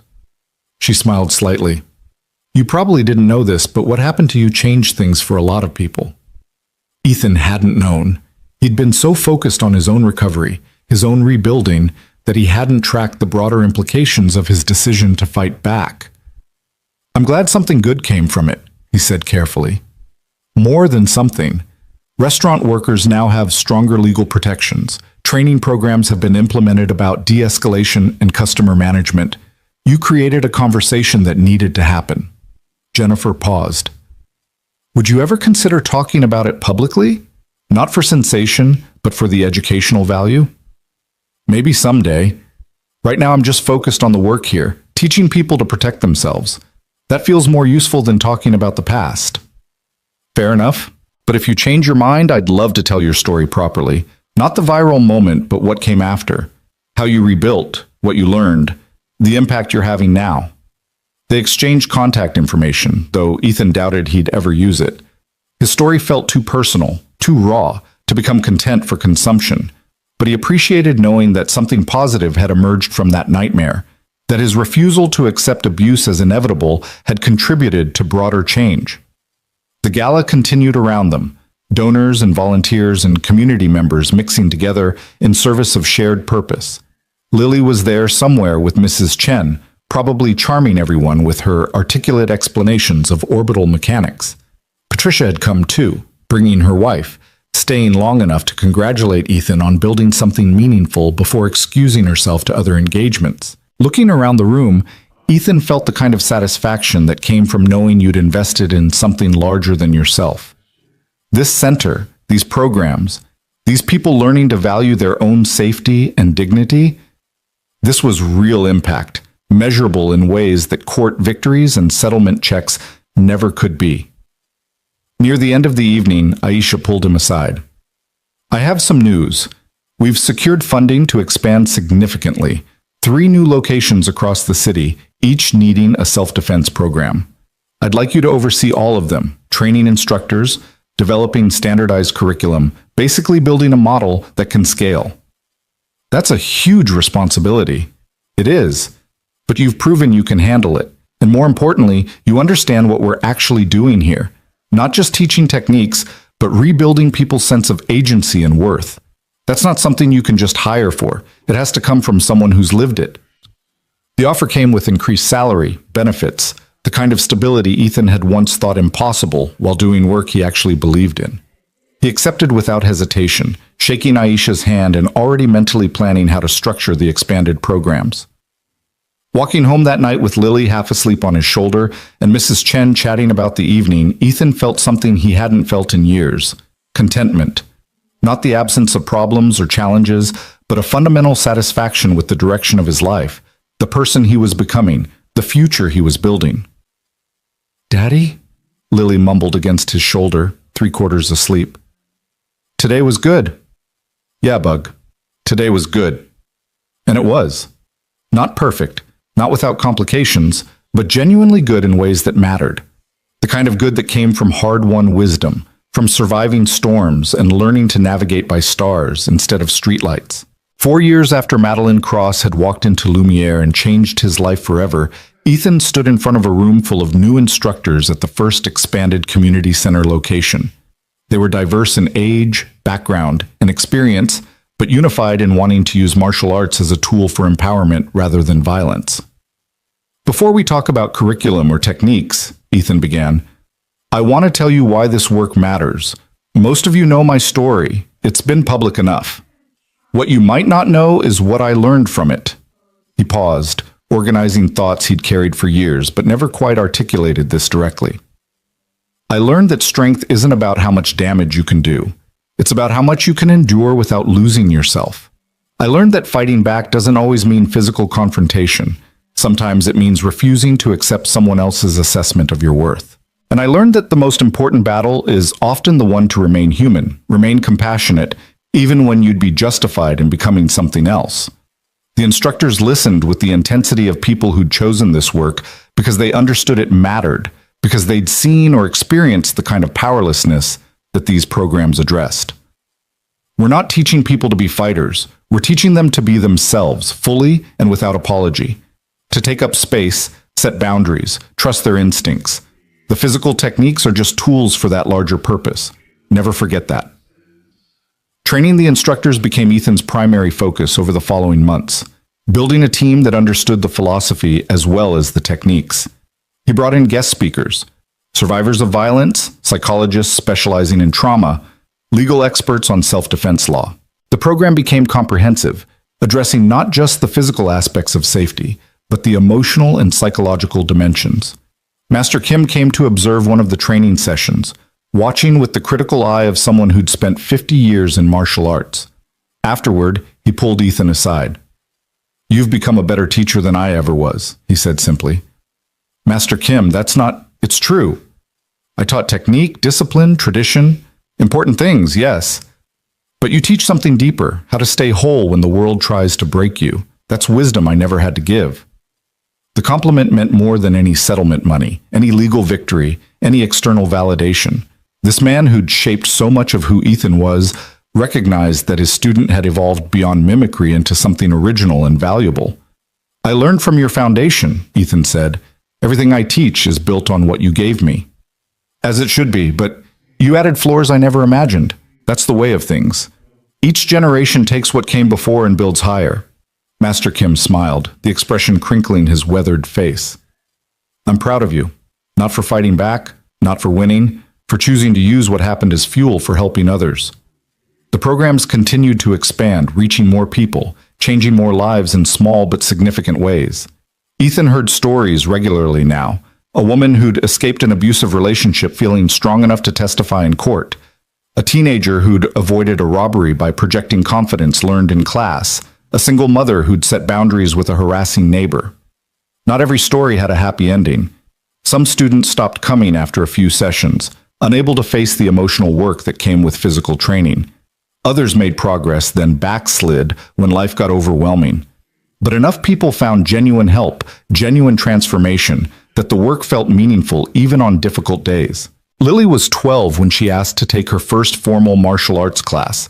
Not just the basics her father had taught, but real training at Master Kim's gym. Ethan watched her first session with the same anxiety any parent feels seeing their child step into something challenging, wanting to protect her while knowing protection meant letting her struggle. She was good, coordinated, focused, absorbing instruction with the same intensity she brought to school and science projects. But more than good, she was herself, approaching martial arts as another tool for understanding the world rather than as identity or performance. How was it? Ethan asked afterward as they walked to the car.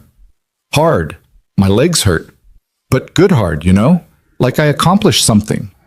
She was sweaty and grinning, more animated than he'd seen her in months. Master Kim says I have good instincts. You do, but remember this is a marathon, not a sprint. Building real skill takes years. I know. That's okay. I'm not in a hurry. The patience she demonstrated, the willingness to commit to long-term growth, came from watching her father rebuild slowly and sustainably over years. She'd learned that rushing led to fragile foundations, that real change required time and consistency, and accepting that some days you'd move backward before moving forward again.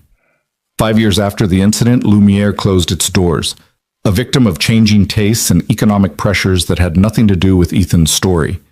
He read about it in a local business journal, feeling neither satisfaction nor sadness, just a vague recognition that the place where his old life ended was itself ending.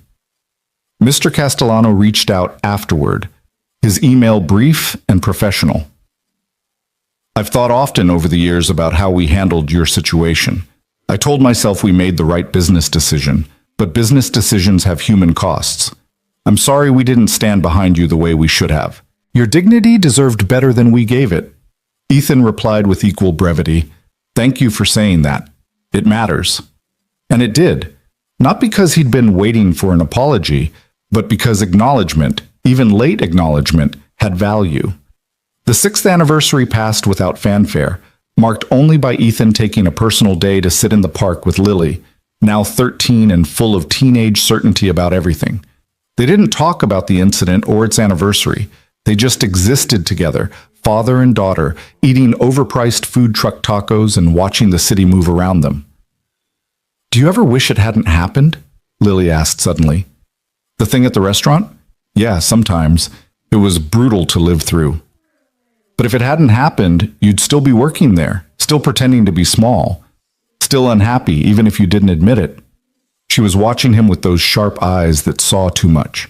So maybe it was awful, but also necessary? That's a very mature way of thinking about trauma. I've had a good teacher. They sat in silence for a while after that, and Ethan realized his daughter had become someone he genuinely liked, not just loved. She was thoughtful, principled, willing to sit with complexity rather than demanding simple answers. Whatever mistakes he'd made as a parent, and there had been many, he'd apparently gotten enough right that she was turning into a remarkable human. I'm proud of you, he said. I know, you tell me constantly. Because it's true constantly. She rolled her eyes but smiled, that teenage dismissal that couldn't quite hide pleasure at the praise. They finished their tacos and walked home through streets Ethan had once navigated with exhausted desperation, now traveled with something approaching peace. The community center programs continued to thrive and expand, eventually partnering with schools and social service agencies to reach at-risk populations. Ethan found himself consulting on policy, training law enforcement on de-escalation, speaking at conferences about empowerment-based self-defense. None of it made him wealthy. He lived comfortably but modestly, most of the settlement money carefully invested for Lily's future. But wealth had never been the goal. Security? Yes. The ability to choose meaningful work over profitable work. The freedom to say no to situations that required him to compromise his values. These things he had, and they were enough. Master Kim died when Ethan was 38, peacefully in his sleep after a life fully lived. The funeral was packed with former students, people whose lives he'd shaped through decades of patient instruction. Ethan spoke at the service, talking about what Master Kim had given him, not just fighting skills, but a framework for living with discipline and purpose. He taught me that the way you train is the way you live, Ethan said to the assembled mourners. That cutting corners in the gym means cutting corners in life. That real strength is consistent, sustainable, built through daily commitment to being slightly better than yesterday. Everything good in my life traces back to those lessons. After the service, elderly students swapped stories about Master Kim's strict standards, his terrible jokes, his unwavering belief that anyone could improve if they were willing to work. The community that had formed around his teaching remained strong even as they grieved his absence. Lily was 16 when she earned her first belt at Master Kim's gym, now run by one of his senior students. Ethan watched her test with the same anxiety he'd felt years ago, seeing her face challenges he couldn't solve for her, knowing she had to find her own strength. She passed, exhausted and triumphant, and Ethan felt something in his chest that might have been pride but was bigger than pride. This young woman he'd raised alone through impossible circumstances was becoming exactly who she was meant to be. Confident, capable, kind, despite having every reason to be hard. Master Kim would have liked to see this, Lily said afterwards, sweaty and grinning. He knew you'd get here. He told me years ago you had warrior spirit. Is that a compliment? From him? The highest. They went for celebratory pizza, a tradition they'd maintained through belt tests and school achievements and all the small victories that made up a life. Sitting across from his daughter, nearly grown now, preparing for college applications and adult responsibilities, Ethan felt the particular bittersweetness of parenthood, pride in who they're becoming mixed with grief for the child they no longer are. "What are you thinking?" Lily asked, catching his expression. "That you're turning out better than I could have hoped. That I'm proud of you. That time moves faster than anyone warns you about. Don't go getting all sentimental on me. I'm still your annoying kid. You're my annoying young adult. There's a difference." She threw a wadded napkin at him, laughing, and the moment passed into the collection of ordinary, extraordinary memories that made up their shared life. Ethan was 40 when he realized he'd stopped thinking about Madeline Cross entirely, stopped checking news about her, or wondering what had happened after their settlement. She'd become truly irrelevant, just a person who'd briefly intersected his life and taught him important lessons about dignity and self-worth. The realization came during a training session, watching a new student practice defensive stances with fierce concentration. This woman had come to class carrying trauma from workplace harassment, needing to rebuild confidence that had been systematically destroyed by someone in power. She'd made remarkable progress over 6 months, standing taller, speaking louder, taking up space with less apology. And watching her growth, Ethan understood that this was his revenge, if revenge was even the right word. Not hurting Madeline or punishing her or even changing her, but preventing future Madelines from successfully destroying people. Every person who left his programs feeling stronger, more certain of their worth, was a small victory against the forces that tried to crush them. Every teenager who learned to set boundaries, every woman who learned to trust her instincts, every man who learned that strength included restraint. These were the ripples extending from that night at Lumiere. Madeline had tried to make him small. Instead, she'd created someone who spent his life helping others refuse to be small. If that wasn't justice, it was at least meaning. Lily graduated high school with honors, full scholarship to a university with a strong astrophysics program, ready to chase the dream she'd been building since childhood. The night before she left for college, she and Ethan sat on their apartment balcony watching the city lights, both avoiding the conversation about how much was about to change. "Are you going to be okay?" Lily finally asked, living alone after all these years. I'll be fine. The real question is whether you'll be okay. College is intense. I'm ready. You made sure I was ready. She leaned against his shoulder, a gesture from childhood that she'd mostly outgrown, but returned to in moments of vulnerability. Thank you for everything, for fighting for us, for showing me what strength actually looks like. Thank you for giving me a reason to fight, for being my purpose when I couldn't find one myself. They sat in comfortable silence, father and daughter, aware this was an ending and a beginning, both. Tomorrow, she'd leave for university. Next week, Ethan would rearrange the apartment to convert her room into a home office. They'd call regularly, visit occasionally, navigate the strange new dynamic of parenting an adult child. But tonight they were still this, still the unit they'd formed in tragedy and hardened through survival, still themselves. I love you, Bug, Ethan said quietly. Love you too, Daddy. Morning came regardless of whether they were ready. Ethan drove Lily to campus, helped her move into her dorm room, met her roommate and her roommate's parents who seemed nice enough. He made sure she knew how to work the meal plan, where campus security was located, all the practical things parents worry about when launching their children into independence. And then he hugged her goodbye, longer than she probably wanted, not quite long enough for him, and drove home to an apartment that felt suddenly, profoundly empty. Mrs. Chen was waiting in the hallway when he returned, holding a casserole in sympathy. First day's the worst, she announced. Tomorrow gets easier. Day after that gets easier still. Come on, let's eat dinner, and you can tell me you're fine when we both know you're not. They ate together, drinking tea and talking about nothing and everything, and gradually the apartment felt less empty, reminding Ethan that family wasn't just biological connection, but chosen presence, Mrs. Chen had been family for years, showing up consistently, caring without condition. What now? She asked as they cleaned up the dishes. Now I keep working, keep teaching, keep building something that matters. Lily's taken care of. Scholarship plus the money I saved means she won't graduate with debt. I'm stable, healthy, doing work I love. Ethan dried the last plate and set it carefully in the cabinet. I think I'm actually happy, Mrs. Chen. After everything, I ended up happy. You earned it. Not many people fight as hard as you fought and stay themselves. You should be proud. I am. Not for the fighting, but for what came after, for choosing to use pain as fuel instead of letting it consume me. They said goodnight, and Ethan was alone in his quiet apartment, truly alone for the first time in 13 years. He'd been a father for so long that being just Ethan felt strange, unfamiliar, simultaneously liberating and terrifying. But as he sat with that strangeness, letting it settle, he realized he knew who Ethan was now. Not Ethan the waiter, not Ethan the fighter, not even Ethan the father, primarily.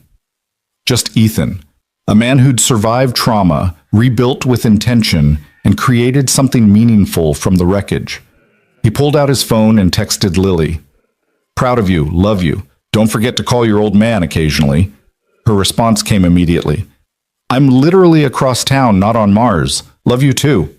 Smiling, Ethan stood and looked around his home, smaller than it needed to be with just him, but comfortable, filled with memories and books and evidence of a life well lived. Tomorrow, he'd start adjusting to this new phase. Tonight, he'd simply be grateful for having survived long enough to reach it. The window showed the city sparkling in evening darkness, millions of lives unfolding in parallel, each with their own struggles and victories and complicated journeys from who they were to who they were becoming. Somewhere out there, Madeline Cross was living whatever life she'd built from the consequences of her actions. Somewhere, former restaurant workers were standing up for themselves because they'd seen it was possible. Somewhere, people Ethan had taught were walking through the world a little taller, a little more certain of their worth. And here, in this small apartment that had housed so much growth and pain and love, Ethan Brooks stood at his window and felt something he'd spent years earning, peace. Not the absence of struggle, but the presence of meaning. Not the end of the story, but the beginning of its next chapter. Not perfection, but something better. Authenticity, hard-won and carefully maintained. The quiet man in the loud room had found his voice. The fighter had learned when not to fight.